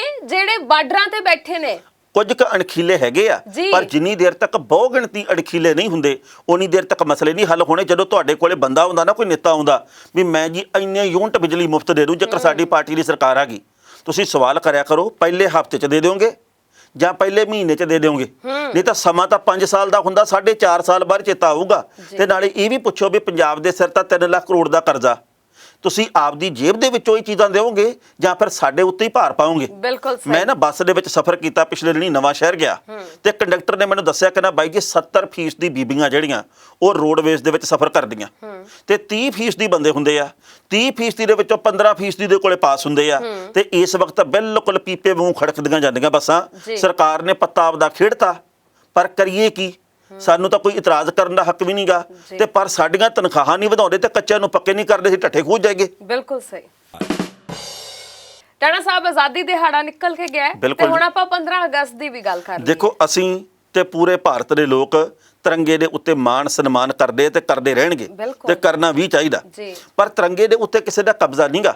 ਜੇ 26 ਜਨਵਰੀ ਨੂੰ ਕਿਸਾਨ ਤੇ ਮਜ਼ਦੂਰ ਲੱਖਾਂ ਦੀ ਗਿਣਤੀ ਦੇ ਵਿੱਚ ਟਰੈਕਟਰਾਂ ਤੇ ਤਿਰੰਗੇ ਲਾ ਕੇ ਦਿੱਲੀ ਵੱਲ ਗਏ ਤਾਂ ਉਹ ਗੱਦਾਰ ਹੋ ਗਏ ਤੇ ਉਹ ਹੁਣ ਵੱਖ-ਵੱਖ ਥਾਵਾਂ ਦੇ ਉੱਤੇ ਤਿਰੰਗਾ ਮਾਰਚ ਕਰ ਰਹੇ ਆ ਤੇ ਹੁਣ ਵੀ ਓਡੀ ਖਬਰ ਚਲਾਓ ਜਿਹੜੇ ਕਿਲ ਕੇ ਕਹਿੰਦੇ ਸੀ ਕਿਸਾਨੋਂ ਨੇ ਤੇ ਐਸੇ ਕਰ ਡਾਲਾ किसान तो बिगड़ गए किसान तो उग्रवादियों जैसे हैं ਹੁਣ ਵੀ ਕਹੋ ਕਿਸਾਨ ਦੇਸ਼ ਭਗਤ ਹਨ।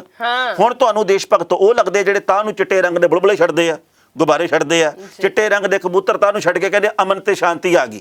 ਜੇ ਉਹ ਬਾਰਡਰਾਂ ਤੇ ਬੈਠ ਕੇ ਹੱਕ ਮੰਗਦੇ ਆ ਤਾਂ ਤੁਹਾਨੂੰ ਲੱਗਦੇ ਵੀ ਦੇਸ਼ ਲਈ ਖਤਰਾ ਪੈਦਾ ਕਰਦੇ ਆ ਤੇ ਜੇ 4 ਕਬੂਤਰ ਤਾਂ ਨੂੰ ਛੱਡਦੇ ਤੁਹਾਨੂੰ ਇਹ ਲੱਗਦਾ ਵੀ ਭਾਈ ਇਹ ਦੇਸ਼ ਭਗਤ ਬਹੁਤ ਵੱਡੇ ਆ। ਤੁਹਾਡੀ ਸੋਚ ਦੇ ਵਿੱਚ ਨੁਕਸਾ ਜੀ ਬੋਦਾ ਜਾ ਇਹਨੂੰ ਕਰਕੇ ਤੇ ਬਾਅਦ ਦੇ ਵਿੱਚ ਬੋਲਣ ਲੱਗ ਜਾਂਦੇ ਹੋ।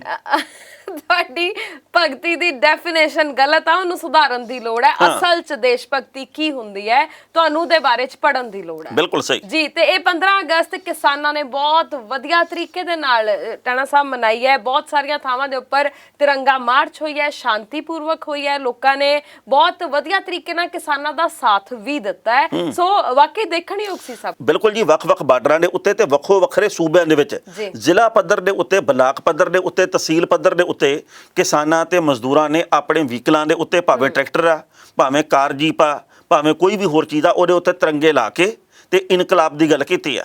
ਉਹਨਾਂ ਨੇ ਕਿਹਾ ਜੀ ਕਿ ਆਜ਼ਾਦ ਭਾਰਤ ਦੇ ਵਿੱਚ ਅਸਲ ਆਜ਼ਾਦੀ ਦੀ ਗੱਲ ਹੋਣੀ ਚਾਹੀਦੀ ਆ।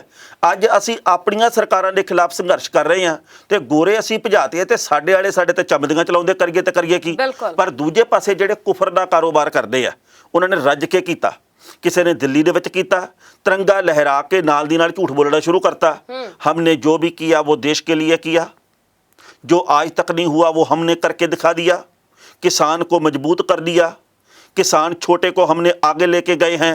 तुसी कह रहे भी छोटे किसान लिए बहुत कुछ कीता ਜਿਹੜੇ ਬਾਰਡਰਾਂ ਤੇ ਬੈਠੇ 1500 ਏਕੜ ਦੇ ਮਾਲਕ ਆ ਇਹ ਵੀ 2 ਏਕੜ ਦੇ 2.5 ਏਕੜ ਦੇ 5 ਏਕੜ ਦੇ ਮਾਲਕ ਆ। ਤੁਸੀਂ ਇਹਨੂੰ ਛੋਟਾ ਕਿਸਾਨ ਵੀ ਨਹੀਂ ਮੰਨਦੇ। ਨਹੀਂ ਤੁਸੀਂ ਸਮਝੇ ਨਹੀਂ ਉਹਨਾਂ ਦੀ ਗੱਲ। ਉਹ ਕਹਿੰਦੇ ਛੋਟੇ ਕਿਸਾਨ ਕੋ ਆਗੇ ਲੈ ਕੇ ਗਏ ਹੈ ਦਿੱਲੀ ਤੱਕ ਲੈ ਗਏ ਨਾ। ਛੋਟਾ ਕਿਸਾਨ ਪਿੰਡਾਂ ਦੇ ਵਿੱਚੋਂ ਉੱਠ ਕੇ ਦਿੱਲੀ ਤੱਕ ਪਹੁੰਚ ਗਿਆ ਤੇ ਉਹ ਕਹਿ ਤਾਂ ਰਿਹਾ ਵੀ ਅੱਗੇ ਤੱਕ ਲੈ ਕੇ ਗਏ ਆ। ਫਿਰ ਉਹ ਕਹਿੰਦੇ ਆ ਕਿ ਜੋ ਹੁਣ ਤੱਕ ਨਹੀਂ ਹੋਇਆ ਸੀ ਕਰ ਦਿੱਤਾ। ਵਾਕਈ ਪਹਿਲਾਂ ਲੋਕ ਇਦਾਂ ਕਿੱਦਾਂ ਜਾਗਰੂਕ ਸੀ। ਪਹਿਲਾਂ ਲੋਕੀ ਆਪਣੇ ਹੱਕਾਂ ਲਈ ਕਿੱਥੇ ਲੜੇ ਸੀ। ਪਹਿਲਾਂ ਤਾਂ ਸਾਰਾ ਕੁਝ ਜੋ ਕਹਿੰਦੇ ਸੀ ਵੀ ਹੋਈ ਜਾਂਦਾ ਕੋਈ ਗੱਲ ਨਹੀਂ। ਅੱਜ ਲੋਕ ਜਾਗਰੂਕ ਹੋ ਗਏ। ਅੱਜ ਲੋਕ ਘਰਾਂ ਚੋਂ ਨਿਕਲ ਕੇ ਸਵਾਲ ਕਰ ਰਹੇ ਨੇ ਵਾਕਈ ਜੋ ਇੰਨੇ ਸਾਲਾਂ 'ਚ ਨਹੀਂ ਹੋਇਆ ਤੁਸੀਂ ਕਰ ਦਿੱਤਾ। ਮੈਂ ਤਾਂ ਹੈਰਾਨ ਹਾਂ ਉਹਨਾਂ ਲੋਕਾਂ ਦੇ ਉੱਤੇ ਵੀ ਜਿਹੜੇ ਪੰਜਾਬ ਦੇ ਵਿੱਚ ਨਾ ਵੱਖ-ਵੱਖ ਥਾਵਾਂ ਦੇ ਉੱਤੇ ਮੰਤਰੀਆਂ ਨੇ ਤਿਰੰਗਾ ਲਹਿਰਾਇਆ ਉੱਥੇ ਮੂਹਰੇ ਬੈਠੇ ਨਾਰੇ ਮਾਰ ਰਹੇ ਆ। ਮੈਂ ਕਿਹਾ ਵੀ ਇਹਨਾਂ ਲਈ ਵੱਖਰੇ ਕਿਸਮ ਦੀ ਆਜ਼ਾਦੀ ਆਈ ਹੋਣੀ ਆ। ਇਹਨਾਂ ਨੂੰ ਪੈਟਰੋਲ 25 ਰੁਪਏ ਲੀਟਰ ਮਿਲਦਾ ਹੋਣਾ। ਇਹਨਾਂ ਨੂੰ ਹੋ ਸਕਦਾ ਸਿਲੰਡਰ 250 ਰੁਪਏ ਮਿਲਦਾ ਹੋਵੇ। ਸਾਨੂੰ ਤਾਂ ਭਾਜੀ ਬਹੁਤ ਮਹਿੰਗਾ ਮਿਲਦਾ। ਇਹ ਦਿੱਲੀ ਦੇ ਵਿੱਚ ਵੀ ਐਵੇਂ ਹੀ ਆ। ਉਧਰ ਤਾਂ ਪ੍ਰਧਾਨ ਮੰਤਰੀ ਸਾਹਿਬ ਭਾਸ਼ਣ ਦੇ ਰਹੇ ਆ ਤੇ ਲੋਕਾਂ ਦੇ ਵਿੱਚ ਇੱਕ ਅਵੱਲਾ ਜੋਸ਼ ਆ। ਉਹ ਕਹਿੰਦੇ ਕਮਾਲ ਕਰਤੀ ਆ ਬਹੁਤ ਮੁਬਾਰਕਾਂ। ਇਹ ਤੁਹਾਡੀ ਸੁਲੱਖਣੀ ਸੋਚ ਦੇ ਉੱਤੇ ਕੀ ਕਹੀਏ ਤੇ ਕੀ ਨਾ ਕਹੀਏ। ਆਪਣੇ ਨਾਲ ਜੋ ਕੁਝ ਹੋ ਰਿਹਾ ਨਾ ਆਪਾਂ ਉਹਦੇ ਲਾਇਕ ਆ ਅਸਲ ਦੇ ਵਿੱਚ ਜੀ। ਇਹ ਜੇਕਰ ਅਸੀਂ ਲਾਇਕ ਨਾ ਹੁੰਦੇ ਤਾਂ ਸ਼ਾਇਦ ਸਾਡੇ ਨਾਲ ਇਦਾਂ ਨਾ ਹੁੰਦਾ। ਸੋ ਉਹ ਕੁਝ ਕੁ ਲੋਕ ਜਿਹੜੇ ਕਿ ਗੈਰਤਮੰਦੀ ਦੇ ਪ੍ਰਤੀਕ ਆ ਉਹ ਲੋਕ ਹਾਲੇ ਵੀ ਗਲਤ ਨੂੰ ਗਲਤ ਤੇ ਸਹੀ ਨੂੰ ਸਹੀ ਕਹਿਣ ਦਾ ਜਜ਼ਬਾ ਰੱਖਦੇ ਆ। ਕੋਈ ਉਹਨਾਂ ਦੇ ਬਾਰੇ ਕੋਈ ਵੀ ਧਾਰਨਾ ਬਣਾ ਕੇ ਰੱਖੀ ਜਾਵੇ, ਉਹਦੇ ਨਾਲ ਕੀ ਫਰਕ ਪੈਂਦਾ? ਹਾਂ, ਕੋਈ ਕਿਸੇ ਤੋਂ ਮੰਗ ਕੇ ਨਹੀਂ ਖਾਂਦਾ। ਗੱਲ ਇਹ ਹੈ ਕਿ ਬੰਦੇ ਆਪਣੇ ਆਪ ਦੀਆਂ ਨਜ਼ਰਾਂ ਦੇ ਵਿੱਚ ਬੰਦਾ ਠੀਕ ਹੋਣਾ ਚਾਹੀਦਾ ਹੈ। ਲੋਕ ਤਾਂ ਕੁਛ ਨਾ ਕੁਛ ਕਹਿੰਦੇ ਹੀ ਨੇ ਤੇ ਕਈ ਜਾਣ ਦਿਓ, ਆਪਾਂ ਬੰਦੇ ਰੱਖੇ ਆ ਤੇ ਆਪਣਾ ਕੰਮ ਪੂਰੀ ਇਮਾਨਦਾਰੀ ਨਾਲ ਕਰਦੇ ਨੇ। ਬਿਲਕੁਲ। ਮੈਂ ਨਾ ਹੈਰਾਨ ਹੁੰਨਾ ਇਸ ਗੱਲ ਦੇ ਉੱਤੇ ਵੀ ਸਾਡੇ ਦੇਸ਼ ਦੇ ਵਿੱਚ ਕਦੋਂ ਅੰਦਰੂਨੀ ਤਬਦੀਲੀ ਆਊਗੀ। ਅਸੀਂ ਕਹਿੰਦੇ ਵੀ ਰਾਜਨੀਤਿਕ ਲੋਕ ਇਉਂ ਕਰਦੇ ਨੇ, ਉਹਨਾਂ ਨੇ ਲੁੱਟ ਕੇ ਖਾ ਲਿਆ। ਅਸੀਂ ਆਪ ਵੀ ਤਾਂ ਇਮਾਨਦਾਰ ਹੈ ਨਹੀਂਗੇ ਨਾ ਅਸੀਂ ਵੋਟ ਪਾਉਣ ਵੇਲੇ ਇਮਾਨਦਾਰ ਆ, ਨਾ ਅਸੀਂ ਧਰਮ ਦੇ ਪ੍ਰਤੀ, ਨਾ ਫਲਸਫੇ ਦੇ ਪ੍ਰਤੀ, ਨਾ ਅਸੀਂ ਸਿੱਖਿਆ ਦੇ ਪ੍ਰਤੀ, ਨਾ ਘਰ ਦੇ ਵਿੱਚ ਆ, ਨਾ ਇੱਕ ਜ਼ਿੰਮੇਵਾਰ ਨਾਗਰਿਕ ਦੇ ਤੌਰ ਦੇ ਉੱਤੇ ਆ। ਅਸੀਂ ਆਪ ਕਦੋਂ ਬਦਲਾਂਗੇ? ਸਵਾਲ ਤਾਂ ਇਹ ਪੈਦਾ ਹੁੰਦਾ। ਬਿਲਕੁਲ, ਸੋਚ ਬਦਲੋ, ਜਹਾਨ ਜ਼ਰੂਰ ਬਦਲੇਗਾ। ਪ੍ਰਾਈਮ ਏਸ਼ੀਆ ਟੀਵੀ ਤੇ ਵਕਫੇ ਤੋਂ ਬਾਅਦ ਇੱਕ ਵਾਰ ਫਿਰ ਤੋਂ ਤੁਹਾਡਾ ਸਾਰਿਆਂ ਦਾ ਸਵਾਗਤ ਹੈ ਜੀ। ਪ੍ਰੋਗਰਾਮ ਚਾਹ ਦਾ ਵਿਚਾਰ ਵੇਖ ਰਹੇ ਹੋ ਤੁਸੀਂ। ਮੈਂ ਹਰਮਨ ਥਿੰਦ, ਮੇਰੇ ਨਾਲ ਨੇ ਸਵਰਨ ਸਿੰਘ ਟਾਣਾ। ਤੇ ਹੁਣ ਅਗਲੀਆਂ ਖਬਰਾਂ ਵੱਲ ਵਧੀਏ। ਬਿਲਕੁਲ ਹਰਮਨ ਜੀ, ਮੇਰੀ ਨਾ ਪਿਛਲੇ ਦਿਨੀ ਇੱਕ ਪਾਰਟੀ ਦੇ ਸੀਨੀਅਰ ਨੇਤਾ ਨਾਲ ਗੱਲ ਹੋਈ ਜੀ, ਤੇ ਉਹਦੇ ਨਾਲ ਹੋਈ ਗੱਲਬਾਤ ਦੇ ਕੁਝ ਕੁ ਅੰਸ਼ ਮੈਂ ਤੁਹਾਡੇ ਮੂਹਰੇ ਰੱਖ ਕੇ ਤੇ ਫਿਰ ਜਿਹੜੇ ਮੇਰੇ ਮਨ ਦੇ ਵਿਚਲੇ ਸਵਾਲ ਆ ਉਹ ਸਾਂਝੇ ਕਰਨਾ ਜ਼ਰੂਰ। ਉਹ ਕਹਿੰਦਾ ਜੀ ਦੇਖੋ, ਅਸੀਂ ਪੰਜਾਬ ਦੇ ਵਿੱਚ ਨਾ ਨੁਹਾਰ ਬਦਲਤੀ, ਅਸੀਂ ਪੰਜਾਬ ਦੇ ਵਿੱਚ ਕਮਾਲਾਂ ਕਰਤੀਆਂ, ਪੰਜਾਬ ਦੀ ਜਵਾਨੀ ਨੂੰ ਅਸੀਂ ਰੁਜ਼ਗਾਰ ਦਿੱਤਾ, ਪੰਜਾਬ ਦੀ ਜਵਾਨੀ ਦਾ ਭਵਿੱਖ ਪੰਜਾਬ ਦੇ ਵਿੱਚ ਬੜਾ ਸੁਲੱਖਣਾ। ਤੇ ਮੈਂ ਇਹਨੂੰ ਇੱਕੋ ਹੀ ਗੱਲ ਕਹੀ, ਮੈਂ ਕਿਹਾ ਜੇਕਰ ਪੰਜਾਬ ਦੀ ਜਵਾਨੀ ਦਾ ਭਵਿੱਖ ਪੰਜਾਬ ਦੇ ਵਿੱਚ ਸੁਲੱਖਣਾ ਤਾਂ ਫਿਰ ਪੰਜਾਬ ਦੇ 2,60,000 ਤੋਂ ਵੱਧ ਮੁੰਡੇ ਕੁੜੀਆਂ 4-4.5 ਸਾਲ ਦੇ ਵਿੱਚ ਪੰਜਾਬ ਨੂੰ ਛੱਡ ਕੇ ਕਿਹੜੀ ਗੱਲੋਂ ਬਾਹਰ ਚਲੇ ਗਏ? ਕੀ ਉਹਨਾਂ ਦਾ ਚਿੱਤ ਕਰਦਾ ਸੀ ਕਿ 15-15 20-20 ਲੱਖ ਰੁਪਈਆ ਲਾ ਕੇ ਤੇ ਅਸੀਂ ਆਪਣੇ ਮਾਪਿਆਂ ਦੀਆਂ ਜ਼ਮੀਨਾਂ ਗਹਿਣੇ ਕਰਵਾ ਕੇ ਜਾਂ ਬੈਂਕਾਂ ਦੇ ਵਿੱਚੋਂ ਕਰਜ਼ਾ ਲੈ ਕੇ ਤੇ ਬਾਹਰ ਚਲੇ ਗਏ? ਕਿਸੇ ਦਾ ਚਿੱਤ ਕਰਦਾ ਵੀ ਉਹਦੀ ਬੇਬੇ ਬੁੱਢੀ ਬਿਮਾਰ ਪਈ ਹੋਵੇ, ਉਹਦੇ ਗੋਡੇ ਦੁਖਦੇ ਹੋਣ, ਉਹਨੂੰ ਹਰ ਹਫ਼ਤੇ ਹਰ ਮਹੀਨੇ ਦਵਾਈ ਬਣਾਉਣੀ ਪੈਂਦੀ ਹੋਵੇ, ਬਾਪੂ ਦੀ ਐਨਕ ਬਣਾਉਣ ਵਾਲੀ ਪਈ ਹੋਵੇ, ਭੈਣ ਦਾ ਵਿਆਹ ਕਰਨ ਵਾਲਾ ਪਿਆ ਹੋਵੇ, ਛੱਤ ਪੱਕੀ ਕਰਨ ਵਾਲੀ ਪਈ ਹੋਵੇ, ਘਰ ਦੇ ਵਿੱਚ ਮਜਬੂਰੀਆਂ ਦਾ ਪਹਾੜ ਖੜਾ ਹੋਵੇ ਤੇ ਬੰਦਾ ਬਾਹਰ ਚਲਾ ਜਾਵੇ? ਬੰਦਾ ਤਾਂ ਚਾਹੁੰਦਾ ਹੀ ਨਹੀਂਗਾ ਕਿ ਮੈਂ ਆਪਦਾ ਘਰ ਛੱਡ ਕੇ ਜਾਵਾਂ। ਆਪਾਂ ਰਿਸ਼ਤੇਦਾਰੀ 'ਚ 2 ਦਿਨ ਜਾਈਏ ਨਾ ਤੇ ਅਗਲੇ ਦਿਨ ਮੁੜ ਆਉਂਦੇ ਆ, ਇਹ ਕਹਿੰਦੇ ਵੀ ਯਾਰ ਬੂਹਾ ਬੰਦ ਚੰਗਾ ਨਹੀਂ ਲੱਗਦਾ। ਪਸ਼ੂਆਂ ਨੂੰ ਵੀ ਪੱਠੇ ਪਾਉਣੇ ਆ, ਬਾਕੀ ਕੰਮ ਕਾਜ ਵੀ ਕਰਨੇ ਆ, ਪਰ ਤੁਹਾਡੀਆਂ ਗਲਤੀਆਂ ਦੇ ਕਰਕੇ, ਤੁਹਾਡੀਆਂ ਨਲਾਇਕੀਆਂ ਦੇ ਕਰਕੇ ਲੋਕ ਪੰਜਾਬ ਛੱਡਣ ਦੇ ਵਿੱਚ ਭਲਾ ਸਮਝਣ ਲੱਗ ਪਏ। ਪਹਿਲਾਂ ਪੰਜਾਬ ਦੇ ਵਿੱਚ ਜੰਮ ਪੈਣਾ ਇਹ ਮੰਨਿਆ ਜਾਂਦਾ ਸੀ ਵੀ ਸਾਡੀ ਖੁਸ਼ਕਿਸਮਤੀ ਆ। ਅੱਜ ਪੰਜਾਬ ਨੂੰ ਛੱਡਣਾ ਖੁਸ਼ਕਿਸਮਤੀ ਮੰਨਣ ਲੱਗ ਪਏ ਲੋਕ। ਕਾਰਨ ਕੀ ਆ? ਤੇ ਮੇਰੀ ਇੱਕ ਬੇਨਤੀ ਹੋਰ ਆ ਸਾਰਿਆਂ ਨੂੰ, ਇਹ ਗੌਰ ਦੇ ਨਾਲ ਗੱਲ ਸੁਣਿਓ। ਜਦੋਂ ਵੀ ਤੁਹਾਡੇ ਕੋਲੇ ਨੇਤਾ ਆਉਂਦੇ ਆ ਜੀ ਕਿ ਅਸੀਂ ਪੰਜਾਬ ਦੀ ਜਵਾਨੀ ਲਈ ਬਹੁਤ ਕੁਝ ਕਰ ਰਹੇ ਹਾਂ, ਤੁਸੀਂ ਉਹਨਾਂ ਨੂੰ ਸਵਾਲ ਕਰੋ ਵੀ ਤੁਸੀਂ ਆਪਦੇ ਨਿਆਣੇ ਕਿਹੜੀ ਗੱਲੋਂ ਬਾਹਰ ਭੇਜੇ ਆ? ਬਿਲਕੁਲ ਸਹੀ। ਤੁਹਾਡੇ ਧੀਆਂ ਪੁੱਤ, ਕਈ ਪੰਜਾਬ ਦੇ ਵੱਖ-ਵੱਖ ਪਾਰਟੀਆਂ ਦੇ ਨੇਤਾ ਜਿਨ੍ਹਾਂ ਨੇ ਆਪਣੇ ਧੀਆਂ ਪੁੱਤਾਂ ਨੂੰ ਵੱਖ-ਵੱਖ ਤਰੀਕਿਆਂ ਨਾਲ ਵਿਦੇਸ਼ਾਂ ਦੇ ਵਿੱਚ ਸੈੱਟ ਕਰਤਾ। ਬਿਲਕੁਲ ਸਹੀ। ਉਹਨਾਂ ਨੂੰ ਕਹੋ ਵੀ ਜੇਕਰ ਪੰਜਾਬ ਦੇ ਵਿੱਚ ਸਭ ਕੁਝ ਚੰਗਾ, ਆਪਦੇ ਧੀ ਪੁੱਤ ਨੂੰ ਕਹੇ PR ਛੱਡ ਕੇ ਇੱਥੇ ਰਵੇ। ਤੁਹਾਡੇ ਕੋਲ ਤਾਂ ਸਹੂਲਤਾਂ ਵੀ ਬਹੁਤ ਆ, ਤੁਸੀਂ ਕਰੋੜਪਤੀ ਹੋਣ ਦੇ ਬਾਵਜੂਦ ਇੱਥੇ ਆਪਦੇ ਨਿਆਣਿਆਂ ਦਾ ਭਵਿੱਖ ਸੁਰੱਖਿਅਤ ਨਹੀਂ ਸਮਝਦੇ। ਬਿਲਕੁਲ। ਤੇ ਅਸੀਂ ਤਾਂ ਮਿਹਨਤਕਸ਼ ਲੋਕ ਆ ਜੀ। ਤੇ ਜੇ ਪੰਜਾਬ ਦੇ ਵਿੱਚ ਸਭ ਕੁਝ ਚੰਗਾ, ਸਿੱਖਿਆ ਨੀਤੀ ਤੁਹਾਡੀ ਬਹੁਤ ਜ਼ਿਆਦਾ ਚੰਗੀ ਹੈ, ਤੇ ਫਿਰ ਤੁਹਾਡੇ ਧੀਆਂ ਪੁੱਤ ਕਿਉਂ ਵੱਡੇ-ਵੱਡੇ ਸਕੂਲਾਂ ਦੇ ਵਿੱਚ ਪੜ੍ਹੇ ਨੇ? ਉਹ ਸਰਕਾਰੀ ਸਕੂਲਾਂ 'ਚ ਕਿਉਂ ਨਹੀਂ ਪੜ੍ਹਾਏ? ਅਸਲ ਦੇ ਵਿੱਚ ਗੱਲ ਇਹ ਆ ਵੀ ਉਹਨਾਂ ਨੂੰ ਵੀ ਪਤਾ ਅਸੀਂ ਪੰਜਾਬ ਨੂੰ ਬਰਬਾਦ ਇਸ ਕਦਰ ਕਰਤਾ, ਸਾਡੇ ਨਿਆਣਿਆਂ ਦਾ ਵੀ ਭਵਿੱਖ ਇੱਥੇ ਹੈ ਨਹੀਂ ਜੀ। ਆਪਣਾ ਇਲਾਜ ਕਰਾਉਣਾ ਹੋਏ ਤਾਂ ਅਸੀਂ ਫਟ ਵਿਦੇਸ਼ੀ ਉਡਾਨਾਂ ਭਰ ਕੇ ਤੇ ਉਧਰ ਨੂੰ ਜਾਂਦੇ ਆ ਵੀ ਸਾਡਾ ਇਲਾਜ ਤਾਂ ਅਮਰੀਕਾ ਤੋਂ ਹੀ ਹੋਊਗਾ, ਕੈਨੇਡਾ ਤੋਂ ਹੀ ਹੋਊਗਾ, ਆਸਟ੍ਰੇਲੀਆ ਤੋਂ ਹੀ ਹੋਊਗਾ। ਜੇ ਇੰਨੀਆਂ ਚੰਗੀਆਂ ਸਿਹਤ ਸਹੂਲਤਾਂ ਪੰਜਾਬ ਦੇ ਵਿੱਚ ਨੇ ਤੇ ਫਿਰ ਪੰਜਾਬ ਦੇ ਸਰਕਾਰੀ ਹਸਪਤਾਲਾਂ ਦੇ ਵਿੱਚੋਂ ਕਿਉਂ ਨਹੀਂ ਇਲਾਜ ਕਰਾਉਂਦੇ? ਇਹਨਾਂ ਨੂੰ ਇੱਕ ਸਵਾਲ ਕਰੋ ਵੀ ਪੰਜਾਬ ਦੇ ਵਿੱਚ ਸਿਹਤ ਢਾਂਚਾ ਬਹੁਤ ਵਧੀਆ, ਜਦੋਂ ਵੀ ਤੁਸੀਂ ਜਾਂ ਤੁਹਾਡੇ ਰਿਸ਼ਤੇਦਾਰ ਜਾਂ ਧੀ ਪੁੱਤ ਬਿਮਾਰ ਹੁੰਦਾ ਇੱਥੇ ਇਲਾਜ ਕਰਾਉਂਦੇ ਕਿਉਂ ਨਹੀਂਗੇ? ਜਾਂ ਲੰਘੇ ਵੇਲੇ ਦੇ ਵਿੱਚ ਕਿੰਨੇ ਵਾਰ ਤੁਸੀਂ ਇੱਥੋਂ ਆਪਣਾ ਤੇ ਆਪਣੇ ਟੱਬਰ ਦਾ ਇਲਾਜ ਕਰਵਾਇਆ? ਬਿਲਕੁਲ ਸਹੀ। ਤੁਹਾਡੇ ਨਿਆਣੇ ਸਰਕਾਰੀ ਸਕੂਲਾਂ ਦੇ ਵਿੱਚ ਪੜ੍ਹਦੇ ਕਿਉਂ ਨਹੀਂਗੇ? ਤੁਸੀਂ ਆਪਦੇ ਨਿਆਣੇ ਵਿਦੇਸ਼ਾਂ ਦੇ ਵਿੱਚ ਕਿਉਂ ਭੇਜੇ ਆ? ਸਾਨੂੰ ਤਾਂ ਇਹ ਗੱਲ ਕਹਿੰਦੇ ਜੀ ਕਿ ਬਾਹਰ ਜਾਣ ਦੀ ਲੋੜ ਨਹੀਂ ਪੈਣੀ, ਪੰਜਾਬ ਦੇ ਵਿੱਚ ਮੋੜਾ ਪੈ ਗਿਆ, ਅਸੀਂ ਜੀ ਪੰਜਾਬ ਦੇ ਵਿੱਚ ਹੀ ਰੁਜ਼ਗਾਰ ਪੈਦਾ ਕਰਤੇ। ਲਓ ਨਾ ਆਪਦੇ ਧੀ ਪੁੱਤ ਨੂੰ ਲਵਾਓ 12,000 ਦੀ ਨੌਕਰੀ ਤੇ। ਜੀ। ਔਰ ਸਭ ਤੋਂ ਵੱਡੀ ਚੀਜ਼ ਇਹ ਹੈ ਟਾਣਾ ਸਾਹਿਬ, ਅੱਜ ਕਿਸੇ ਵੀ ਕਾਲਜ ਯੂਨੀਵਰਸਿਟੀ ਦਾ ਗੇੜਾ ਮਾਰ ਕੇ ਵੇਖ ਲਿਓ, ਅੱਧਿਓਂ ਵੱਧ ਬੱਚੇ ਤੁਹਾਨੂੰ ਇਹੋ ਜਿਹੇ ਮਿਲਣਗੇ ਜਿਨ੍ਹਾਂ ਨੇ ਕੋਰਸ ਤਾਂ ਕਰ ਲਏ, ਜਿਨ੍ਹਾਂ ਨੇ ਡਿਗਰੀਆਂ ਤਾਂ ਲੈ ਲਈਆਂ, ਪਰ ਉਹਨਾਂ ਦੇ ਕੋਲ ਇਸ ਸੂਬੇ ਦੇ ਵਿੱਚ ਨੌਕਰੀ ਹੈ ਨਹੀਂਗੀ। ਉਹ ਕਹਿੰਦੇ ਜੇ ਨੌਕਰੀ ਕਰਨੀ ਹੈ ਤੁਹਾਨੂੰ ਬੰਗਲੌਰ ਜਾਣਾ ਪਊਗਾ, ਦਿੱਲੀ ਜਾਣਾ ਪਊਗਾ, ਚੰਡੀਗੜ੍ਹ ਜਾਣਾ ਪਊਗਾ। ਕੀ ਅਸੀਂ ਕੋਈ ਰੋਜ਼ਗਾਰ ਦਾ ਜਿਹੜਾ ਮੌਕਾ ਹੈ ਉਹ ਪੰਜਾਬ 'ਚ ਨਹੀਂ ਪੈਦਾ ਕਰ ਸਕੇ? ਇਹ ਸਾਰੇ ਸਵਾਲ ਜਿਹੜੇ ਨੇ ਇਹ ਅਸੀਂ ਤਾਂ ਹੀ ਪੁੱਛ ਸਕਾਂਗੇ ਜੇ ਅਸੀਂ ਆਪ ਚੰਗੇ ਹੋਵਾਂਗੇ। ਜੇ ਅਸੀਂ ਮੋਰੇ ਕਵਾਂਗੇ ਨਾ ਵੀ 2000 ਲੱਗੂ ਵੋਟ ਦਾ, ਐਤਕੀ ਤਾਂ ਚੱਲ ਥੋੜੀ ਮਹਿੰਗਾਈ ਆ, 4000 ਲੱਗੂ ਵੋਟ ਦਾ, ਤੇ ਫਿਰ ਜਦੋਂ ਅਸੀਂ ਆਪ ਕਾਣੇ ਆ ਤਾਂ ਅਗਲਾ ਫਿਰ ਮੋਰਿਓ ਦੀ ਉਦਾਂ ਹੀ ਤੁਹਾਨੂੰ ਵਰਤੂਗਾ। ਚੋਣਾਂ ਨੂੰ ਤੀਆਂ ਨਾ ਸਮਝਿਆ ਕਰੋ ਜੀ, ਚੋਣਾਂ ਨੂੰ ਮੇਲਾ ਨਾ ਸਮਝਿਆ ਕਰੋ ਵੀ ਭਾਈ ਮੇਲੇ ਵਰਗਾ ਮਾਹੌਲ ਆ, ਐਤਕੀ ਕਮਾਲਾਂ ਹੋਣਗੀਆਂ, ਆ ਤੀਆਂ ਵਰਗੇ ਦਿਨ ਨਿਕਲਣਗੇ, ਆਪਾਂ ਨੂੰ ਮੁਫਤ ਦੇ ਵਿੱਚ ਕੁੱਕੜ ਮਿਲੂਗਾ, ਮੁਫਤ ਦੇ ਵਿੱਚ ਦਾਰੂ ਮਿਲੂਗੀ। ਇਹ ਸੋਚਿਆ ਕਰੋ ਵੀ ਅਸੀਂ ਨਾ ਸੌਂਫੀਆ ਤੇ ਹੀਰ ਪੀ ਪੀ ਕੇ ਤੇ ਆਪਦੀ ਤੇ ਆਪਦੇ ਨਿਆਣਿਆਂ ਦੀ ਚੀਕ ਕਢਵਾ ਲਈ ਆ, ਤੇ ਹਾਲੇ ਹੋਰ ਨਿਕਲਣੀ ਆ। ਭਲੇਖੇ ਦੇ ਵਿੱਚ ਨਾ ਰਹੋ ਵੀ ਜਿਹੜੇ ਤੁਸੀਂ ਝੰਡੀ ਚੱਕੀ ਫਿਰਦੇ, ਕਦੇ ਐ ਨੂੰ ਤੁਰ ਗਏ ਕਦੇ ਐ ਨੂੰ ਤੁਰ ਗਏ, ਤੁਹਾਡੇ ਲਈ ਕੁਝ ਵੱਖਰਾ ਨਹੀਂਗਾ। ਇੱਥੇ ਹੀ ਜੁੱਤੀਆਂ ਤੁਹਾਡੇ ਵੀ ਪੈਣੀਆਂ ਤੇ ਬਾਕੀ ਸਾਰਿਆਂ ਨੂੰ ਵੀ ਪੈਂਦੀਆਂ। ਬਿਲਕੁਲ ਸਹੀ। ਟਾਣਾ ਸਾਹਿਬ, ਆਪਾਂ ਸ਼ੁਰੂਆਤ ਦੇ ਵਿੱਚ ਤਾਲਿਬਾਨ ਦੀ ਗੱਲ ਕੀਤੀ ਸੀ। ਮੈਂ ਤਾਂ ਹੈਰਾਨ ਰਹਿ ਗਿਆ ਹਰਮਨ ਜੀ ਵੀ ਜਿਸ ਤਰੀਕੇ ਦੇ ਨਾਲ ਕਾਬੁਲ ਦੇ ਵਿੱਚ ਜਹਾਜ਼ ਦੇ ਵਿੱਚ ਉਵੇਂ ਲੋਕ ਚੜ੍ਹਨ ਦੀ ਕੋਸ਼ਿਸ਼ ਕਰ ਰਹੇ ਜਿਵੇਂ ਪੰਜਾਬ ਦੇ ਵਿੱਚ ਰੋਡਵੇਜ਼ ਦੀਆਂ ਬੱਸਾਂ ਤੇ ਚੜ੍ਹਦੇ ਆ ਜੀ। ਛੱਤਾਂ ਭਰੀਆਂ ਹੁੰਦੀਆਂ ਜਿਵੇਂ ਬੱਸਾਂ ਦੀਆਂ। ਲੋਕਾਂ ਦੀ ਮਜਬੂਰੀ ਆ, ਲੋਕ ਆਪਦਾ ਸਮਾਨ ਛੱਡ ਕੇ ਵੀ ਨਿਕਲ ਜਗੇ, ਦੇਸ਼ ਨੂੰ ਛੱਡ ਜਗੇ।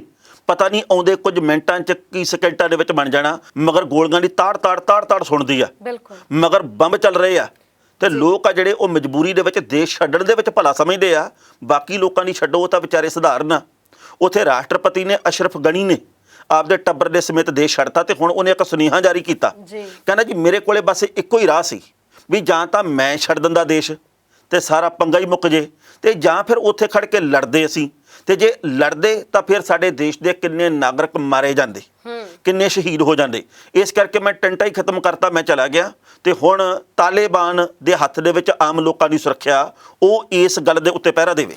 ਜੀ, ਤੇ ਕੁਝ ਕਾਂਕੜੇ ਵੀ ਸਾਹਮਣੇ ਆਏ ਨੇ ਟਾਣਾ ਸਾਹਿਬ, ਜਿੱਥੋਂ ਇਹ ਪਤਾ ਲੱਗਿਆ ਕਿ ਉੱਥੋਂ ਦੇ ਜਿਹੜੇ ਵੱਖ-ਵੱਖ ਗੁਰਦੁਆਰਾ ਸਾਹਿਬਾਨ ਨੇ, ਉੱਥੇ ਕਹਿੰਦੇ ਕਿ ਸੈਂਕੜਿਆਂ ਦੀ ਗਿਣਤੀ ਦੇ ਵਿੱਚ ਜਿਹੜੇ ਸਿੱਖ ਨੇ ਉਹ ਇਸ ਵੇਲੇ ਫਸੇ ਬੈਠੇ ਨੇ। ਬਿਲਕੁਲ ਜੀ, ਇਸ ਗੱਲ ਦੀ ਮੰਗ ਕੈਪਟਨ ਅਮਰਿੰਦਰ ਸਿੰਘ ਨੇ ਵੀ ਕੀਤੀ ਹੈ।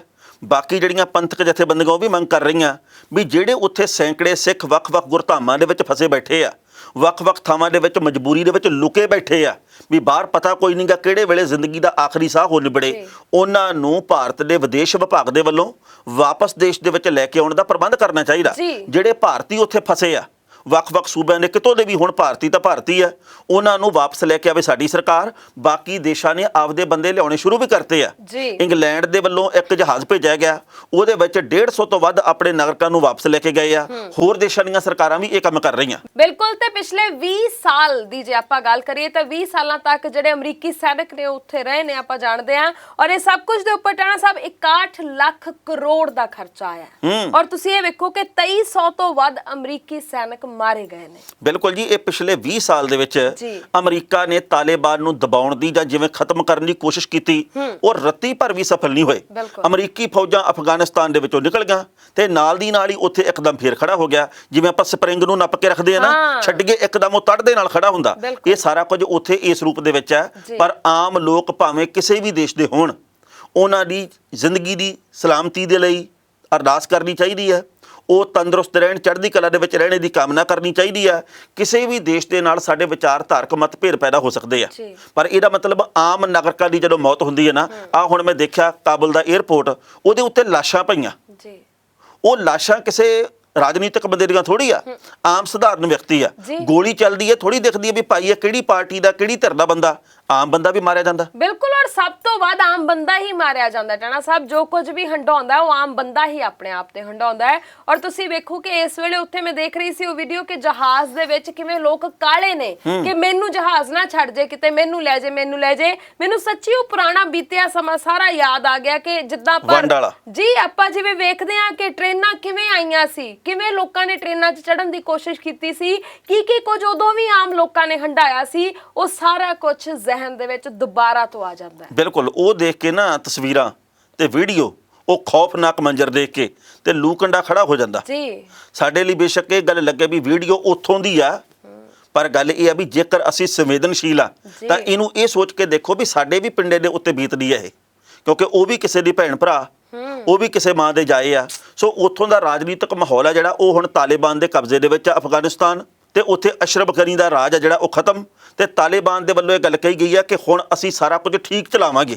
ਪਤਾ ਨਹੀਂ ਕਿਵੇਂ ਠੀਕ ਚੱਲੂਗਾ, ਪਰ ਬਹੁਤ ਵੱਡੀ ਖਬਰ ਹੈ ਇਹ, ਜਿਹਨੇ ਵਾਈਟ ਹਾਊਸ ਨੂੰ ਵੀ ਹਿਲਾਤਾ ਤੇ ਦੁਨੀਆ ਨੂੰ ਹਿਲਾ ਕੇ ਰੱਖ ਦਿੱਤਾ। ਬਿਲਕੁਲ ਸਹੀ।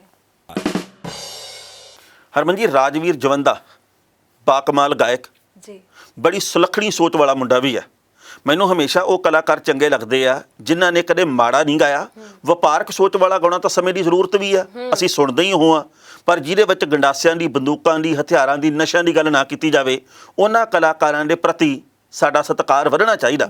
ਰਾਜਵੀਰ ਜਵੰਦੇ ਦੇ ਗਾਣੇ ਮਸ਼ਹੂਰ ਆ, ਪਰ ਮੇਰੇ ਮਨ ਦੇ ਵਿੱਚ ਨਾ ਬਹੁਤ ਸਾਰੀਆਂ ਗੱਲਾਂ ਆਈਆਂ। ਬੜੀ ਭਾਵੁਕਤਾ ਵਾਲੀ ਗੱਲ ਆ ਅਗਲੀ। ਉਹ ਜਵੰਦਾ ਜਿਹੜਾ ਉਹ ਸਿੰਘੂ ਬਾਰਡਰ ਦੇ ਉੱਤੇ ਆਪਣੇ ਗੀਤਾਂ ਦੀ ਪੇਸ਼ਕਾਰੀ ਕਰ ਰਿਹਾ ਜੀ। ਨੌਜਵਾਨ ਵਰਗ ਦੇ ਵਿੱਚ ਉਤਸ਼ਾਹ ਭਰ ਰਿਹਾ, ਜੋਸ਼ ਭਰ ਰਿਹਾ ਕਿ ਇੱਥੇ ਨਿੱਠ ਕੇ ਪਹੁੰਚੋ। ਉਹ ਉੱਥੇ ਬਜ਼ੁਰਗਾਂ ਨੂੰ ਗੱਲ ਕਹਿ ਰਿਹਾ ਵੀ ਤੁਹਾਨੂੰ ਸਲਾਮ ਆ, ਤੁਸੀਂ ਇੱਥੋਂ ਗਏ ਨਹੀਂ ਤੇ ਸਾਡੇ ਕਲਾਕਾਰ ਭਾਈਚਾਰੇ ਨੂੰ ਵੀ ਵੱਧ ਤੋਂ ਵੱਧ ਇੱਥੇ ਆਉਣਾ ਚਾਹੀਦਾ। ਜਿਵੇਂ ਅਸੀਂ ਪਹਿਲਾਂ ਭਲਵਾਨੀ ਗੇੜੇ ਮਾਰਦੇ ਸੀ, ਅੱਜ ਇੱਥੇ ਵੱਧ ਆਉਣ ਦੀ ਲੋੜ ਆ। ਅਚਾਨਕ ਉਹਨੂੰ ਫੋਨ ਆਉਂਦਾ, ਫੋਨ ਸੁਣਦਾ, ਉਹਨੂੰ ਪਤਾ ਲੱਗਦਾ ਕਿ ਉਹਦੇ ਸਤਿਕਾਰਯੋਗ ਪਿਤਾ ਜੀ ਕਰਮ ਸਿੰਘ ਦੀ ਮੌਤ ਹੋ ਗਈ ਆ। ਉਹ ਫੇਰ ਵੀ ਆਪਣੀ ਗੱਲ ਆ ਜਿਹੜੀ ਉਹ ਸਟੇਜ ਦੇ ਉੱਤੇ ਜਾਰੀ ਰੱਖਦਾ, ਪ੍ਰੋਗਰਾਮ ਦੀ ਸਮਾਪਤੀ ਕਰਦਾ ਕੁਝ ਮਿੰਟਾਂ ਦੇ ਵਿੱਚ ਤੇ ਉੱਥੋਂ ਚਲਾ ਜਾਂਦਾ, ਪੰਜਾਬ ਦੇ ਵੱਲ ਚਾਲੇ ਪਾ ਦਿੰਦਾ। ਬਾਅਦ ਦੇ ਵਿੱਚ ਕਮਰ ਗਰੇਵਾਲ ਨੇ ਮਾਈਕ ਸੰਭਾਲਿਆ ਤੇ ਉਹਨੇ ਦੱਸਿਆ ਵੀ ਇਹ ਕਲਾਕਾਰ ਦੀ ਜ਼ਿੰਦਗੀ ਹੁੰਦੀ ਆ। ਬਿਲਕੁਲ, ਅਸੀਂ ਲੋਕਾਂ ਦੇ ਲਈ ਕਈ ਵਾਰੀ ਮਨੋਰੰਜਨ ਕਰਦੇ ਹੁੰਦੇ ਆ, ਘਰੇ ਬਾਪ ਦੀ ਲਾਸ਼ ਪਈ ਹੁੰਦੀ ਆ। ਬਿਲਕੁਲ ਉਵੇਂ ਜਿਵੇਂ ਕਿ ਰਾਜਵੀਰ ਜਵੰਦਾ ਦੇ ਪਿਤਾ ਜੀ ਆ ਜਿਹੜੇ ਸਤਿਕਾਰਯੋਗ, ਉਹ ਦੁਨੀਆ ਤੋਂ ਚਲੇ ਗਏ ਆ। ਸੋ ਉਹਨੇ ਇਹ ਗੱਲ ਦੱਸੀ ਹੈ ਜੀ ਕਿ ਇਸ ਵਕਤ ਸਾਨੂੰ ਹੀ ਨਹੀਂ ਇਕੱਲਿਆਂ ਨੂੰ, ਤੁਹਾਨੂੰ ਸਾਰਿਆਂ ਨੂੰ ਵੀ ਇੱਥੇ ਆਉਣ ਦੀ ਲੋੜ ਆ। ਤੇ ਮੈਨੂੰ ਨਾ ਕਰਮਜੀਤ ਅਨਮੋਲ ਦੇ ਵੱਲੋਂ ਕਹੀ ਗਈ ਇੱਕ ਗੱਲ ਚੇਤੇ ਆ ਗਈ। ਉਹਨਾਂ ਨੇ ਮੈਨੂੰ ਇੱਕ ਵਾਰੀ ਦੱਸਿਆ ਵੀ ਮੈਂ ਕੈਨੇਡਾ ਗਿਆ ਸੀ, ਕੈਨੇਡਾ ਦੇ ਵਿੱਚ ਮੇਰੇ ਸ਼ੋਅ ਸੀ, ਪਰ ਇੱਥੇ ਮੇਰੇ ਸਤਿਕਾਰਯੋਗ ਮਾਤਾ ਜੀ ਦੀ ਮੌਤ ਹੋ ਗਈ। ਉਸ ਦਿਨ ਹੀ ਸ਼ੋਅ ਸੀ ਤੇ ਮੈਂ ਉੱਥੇ ਲੋਕਾਂ ਨੂੰ ਹਸਾਉਣ ਦਾ ਕੰਮ ਕੀਤਾ, ਆਪਦਾ ਫਰਜ਼ ਨਿਭਾਇਆ, ਡਿਊਟੀ ਨਿਭਾਈ। ਪਰ ਬਾਅਦ ਦੇ ਵਿੱਚ ਮੈਂ ਇੰਡੀਆ 'ਚ ਵਾਪਸ ਆਇਆ, ਭਾਰਤ 'ਚ ਆਇਆ ਤੇ ਜਦੋਂ ਲੋਕਾਂ ਨੂੰ ਪਤਾ ਲੱਗਾ ਵੀ ਯਾਰ ਸਾਨੂੰ ਹਸਾਉਂਦਾ ਰਿਹਾ ਪਰ ਮਾਂ ਘਰੇ ਰਹੀ ਨਹੀਂ, ਤੇ ਫਿਰ ਲੋਕਾਂ ਦੀਆਂ ਅੱਖਾਂ ਦੇ ਵਿੱਚ ਵੀ ਅਥਰੂ ਵਹਿ ਤੁਰੇ। ਜੀ, ਹਮੇਸ਼ਾ ਆਪਾਂ ਇਹ ਗੱਲ ਸੁਣਦੇ ਆਂ ਟਾਣਾ ਸਾਹਿਬ ਕਿ ਜਦੋਂ ਨਾ ਇੱਕ ਪਰਦੇ ਦੇ ਪਿਛਲੀ ਜ਼ਿੰਦਗੀ ਹੁੰਦੀ ਹੈ ਨਾ ਜਿਹੜੀ, ਉਹ ਬਹੁਤ ਵੱਖਰੀ ਹੁੰਦੀ ਹੈ। ਅਸੀਂ ਅਕਸਰ ਬੰਦੇ ਨੂੰ ਪਰਦੇ ਦੇ ਉੱਪਰ ਵੇਖ ਕੇ ਕਹਿੰਦੇ ਆ ਲੈ ਇਹਨੂੰ ਤਾਂ ਕੋਈ ਚਿੰਤਾ ਹੀ ਨਹੀਂ, ਇਹਦੇ ਤਾਂ ਕੋਈ ਵੀ ਦੁੱਖ ਨੇੜੇ ਤੇੜੇ ਵੀ ਨਹੀਂ ਆਉਂਦਾ ਹੋਣਾ, ਇਹਦੇ ਕੋਲ ਤਾਂ ਮਹਿੰਗੀਆਂ ਗੱਡੀਆਂ ਨੇ, ਘਰ ਨੇ, ਸ਼ੋਹਰਤ ਹੈ, ਸਭ ਕੁਝ ਹੈ, ਇਹ ਬੰਦਾ ਵਧੀਆ, ਇਹਦੇ ਵਰਗਾ ਬਣਨਾ ਚਾਹੀਦਾ। ਪਰ ਉਸ ਪਰਦੇ ਪਿਛਲੀ ਜ਼ਿੰਦਗੀ ਦਾ ਸੱਚ ਕੀ ਹੁੰਦਾ ਹੈ ਇਹ ਅਸੀਂ ਕਦੇ ਨਹੀਂ ਸਮਝ ਸਕਦੇ। ਕਿਹਨੇ ਕੀ ਹਾਸਲ ਕਰ ਲਿਆ ਇਹ ਤਾਂ ਸਭ ਨੂੰ ਦਿਸਦਾ ਹੁੰਦਾ ਜੀ, ਪਰ ਉਹ ਹਾਸਲ ਕਰਦਿਆਂ ਕਿੰਨੇ ਵਰੇ ਲੱਗ ਗਏ ਤੇ ਕਿਹਨੇ ਕਿੰਨਾ ਕੁਝ ਗਵਾ ਲਿਆ ਇਹ ਸਿਰਫ ਉਸ ਬੰਦੇ ਨੂੰ ਪਤਾ ਹੁੰਦਾ। ਇਹ ਆਮ ਲੋਕਾਂ ਨੂੰ ਪਤਾ ਨਹੀਂ ਹੁੰਦਾ ਬਹੁਤੀ ਵਾਰ। ਦੂਜੀ ਮਹੱਤਵਪੂਰਨ ਗੱਲ ਇਹ ਆ ਵੀ ਜਿਹੜੇ ਕਲਾਕਾਰ ਪੰਜਾਬ ਦੇ ਕਹਿੰਦੇ ਕਹਾਉਂਦੇ, ਜਿਹੜੇ ਕਹਿੰਦੇ ਮੇਰੇ 50 ਮਿਲੀਅਨ ਫੋਲੋਅਰ ਆ, ਮੇਰੇ ਤਾਂ ਜੀ 70 ਮਿਲੀਅਨ ਫੋਲੋਅਰ ਆ, ਉਹਨਾਂ ਨੂੰ ਬੇਨਤੀ ਹੱਥ ਜੋੜ ਕੇ ਆਪਦੇ ਫੋਲੋਅਰਾਂ ਨੂੰ ਕਹੋ ਹੁਣ ਵੀ 5% 10% ਬਾਰਡਰਾਂ ਤੇ ਪਹੁੰਚ ਜਾਓ, ਨਹੀਂ ਆਪਾਂ ਫੋੜੇ ਤੇ ਰਗੜ ਕੇ ਲਾਉਣੇ ਉਹ। ਵੀ ਜੇਕਰ ਤੁਹਾਡਾ ਕਹਿਣਾ ਨਹੀਂ ਮੰਨਦੇ, ਕੱਲੀ ਫੇਸਬੁੱਕ ਦੇ ਉੱਤੇ, ਕੱਲੇ ਇੰਸਟਾਗ੍ਰਾਮ ਤੇ, ਕੱਲੇ YouTube ਤੇ ਆਪਾਂ ਕਰਾਉਣੇ ਕੀ ਆ? ਲੋੜ ਇਸ ਵਕਤ ਬਾਰਡਰਾਂ ਦੇ ਉੱਤੇ ਆ। ਆਪ ਵੀ ਜਾਓ, ਜਿਵੇਂ ਆਪਾਂ ਸ਼ੁਰੂਆਤ ਦੇ ਵਿੱਚ ਜਾਂਦੇ ਸੀ, ਹੁਣ ਕਿਉਂ ਨਹੀਂ ਜਾਂਦੇਗੇ? ਬਿਲਕੁਲ, ਉਦੋਂ ਤਾਂ ਨਾ ਸਾਰਿਆਂ 'ਚ ਇੱਕ ਕਹਿ ਲਓ ਵੀ ਰੇਸ ਲੱਗੀ ਹੋਈ ਸੀ ਵੀ ਮੈਂ ਨਾ ਰਹਿ ਜਾਵਾਂ, ਮੇਰਾ ਨਾਂ ਨਾ ਅਖਬਾਰ 'ਚ ਆਉਣੋਂ ਰਹਿ ਜਾਵੇ, ਮੈਂ ਨਾ ਸੋਸ਼ਲ ਮੀਡੀਆ ਦੇ ਪਿੱਛੇ ਰਹਿ ਜਾ। ਹਰ ਕੋਈ ਭੱਜਿਆ ਜਾਂਦਾ ਸੀ ਬਾਰਡਰਾਂ ਵੱਲ ਨੂੰ। ਹੁਣ ਵੀ ਅਸਲ ਦੇ ਵਿੱਚ ਲੋੜ ਹੈ ਆਪਾਂ ਸਾਰੇ ਉੱਥੇ ਜਾਈਏ, ਆਪਾਂ ਆਪਣੇ ਨਾਲਦਿਆਂ ਨੂੰ ਵੀ ਕਹੀਏ ਵੀ ਇਹ ਵੇਲਾ ਹੈ, ਆਪਾਂ ਜਿਹੜੀ ਇਹ ਜੰਗ ਛੇੜੀ ਹੋਈ ਹੈ ਉਸ ਜੰਗ ਨੂੰ ਜਿੱਤਣਾ ਹੈ, ਆਪਾਂ ਹੱਕਾਂ ਦੀ ਗੱਲ ਕਰਨੀ ਹੈ, ਸੱਚ ਦੀ ਗੱਲ ਕਰਨੀ ਹੈ। ਆਓ ਸਾਰੇ ਰਲ ਮਿਲ ਕੇ ਚੱਲਦੇ ਆਂ ਬਾਰਡਰਾਂ ਵੱਲ ਨੂੰ ਤੇ ਆਪਾਂ ਇਹ ਜਿੱਤ ਹਾਸਲ ਕਰਕੇ ਮੁੜਾਂਗੇ। ਕੱਲਾ ਇੱਕ ਗੀਤ ਗਾ ਕੇ ਜ਼ਿੰਮੇਵਾਰੀਆਂ ਪੂਰੀਆਂ ਨਹੀਂ ਹੁੰਦੀਆਂ, ਆਪ ਉੱਥੇ ਖੜੀਏ ਵੀ। ਜੇ ਪਹਿਲਾਂ ਆਪਾਂ ਉੱਥੇ 2 ਘੰਟੇ ਜਾਂਦੇ ਸੀਗੇ 26 ਜਨਵਰੀ ਤੋਂ ਪਹਿਲਾਂ, ਤੇ ਅੱਜ ਸਾਨੂੰ ਉੱਥੇ 2 ਦਿਨ ਲਾਉਣ ਦੀ ਲੋੜ ਆ। ਜੇ ਟਾਈਮ ਹੋਵੇ, ਵਕਤ ਹੋਵੇ ਤਾਂ ਹਫਤਾ ਵੀ ਲਾ ਲਓ, ਹਫਤਾ ਨਹੀਂ ਤਾਂ ਘੱਟੋ ਘੱਟ 1 ਦਿਨ ਹੀ ਲਾ ਲਓ, ਤਾਂ ਜੋ ਜਵਾਨੀ ਤੁਹਾਨੂੰ ਵੇਖ ਕੇ ਉੱਥੇ ਹੋਰ ਪਹੁੰਚੇ, ਕਿਉਂਕਿ ਜਵਾਨੀ ਕਲਾਕਾਰਾਂ ਨੂੰ ਬਹੁਤ ਵੱਡੇ ਪੱਧਰ ਤੇ ਮੰਨਦੀ ਹੈ। ਸੋ ਹੱਥ ਜੋੜ ਕੇ ਬੇਨਤੀ ਹੈ ਵੀ ਰਾਜਵੀਰ ਜਵੰਦੇ ਵਰਗੇ ਨੌਜਵਾਨਾਂ ਨੂੰ ਆਪਣੀ ਉਦਾਹਰਨ ਮੰਨ ਲਓ। ਜਿਹੜੇ ਵੀ ਨੌਜਵਾਨ ਕਲਾਕਾਰ ਉੱਥੇ ਜਾਂਦੇ ਆ, ਭਾਵੇਂ ਉੱਥੇ ਕਮਰ ਗਰੇਵਾਲ, ਹਰਫ ਚੀਮਾ, ਜਸ ਬਾਜਵਾ, ਬੱਬੂ ਮਾਨ, ਰਾਜਵੀਰ ਜਵੰਦਾ ਜਾਂ ਕਈ ਹੋਰ ਆ, ਉਹਨਾਂ ਸਾਰਿਆਂ ਨੂੰ ਸਲਾਮ ਆ। ਪਰ ਜਿਹੜੇ ਨਹੀਂ ਜਾਂਦੇ ਭਾਈ, ਜਾਣਾ ਸ਼ੁਰੂ ਕਰੋ ਜੀ। ਤੇ ਇਸ ਦੁੱਖ ਦੀ ਘੜੀ ਦੇ ਵਿੱਚ ਅਸੀਂ ਸਾਰੇ ਰਾਜਵੀਰ ਜਵੰਦਾ ਦੇ ਨਾਲ ਆ। ਜੋ ਹੋ ਗਿਆ ਉਹਨੂੰ ਟਾਲਿਆ ਨਹੀਂ ਸੀ ਜਾ ਸਕਦਾ ਤੇ ਅਸੀਂ ਚਾਹੁੰਦੇ ਆ ਕਿ ਪਰਿਵਾਰ ਨੂੰ ਇਸ ਦੁੱਖ ਦੀ ਘੜੀ ਦੇ ਵਿੱਚੋਂ ਨਿਕਲਣ ਦੇ ਲਈ ਕਿਸੇ ਦੇ ਮਾਪੇ ਵਿਛੋੜਾ ਨਾ ਦੇਣ, ਕਿਉਂਕਿ ਮੈਂ ਵੀ ਰਾਜਵੀਰ ਜਵੰਦੇ ਵਾਲੀ ਪਾਲ ਦੇ ਵਿੱਚ ਆ। 9 ਸਾਲ ਤੋਂ ਮੈਂ ਵੀ ਪੀੜ ਹੰਢਾ ਰਿਹਾ ਆਪਦੇ ਪਿੰਡੇ ਦੇ ਉੱਤੇ ਪਿਤਾ ਜੀ ਨਾ ਹੋਣ ਕਰਕੇ।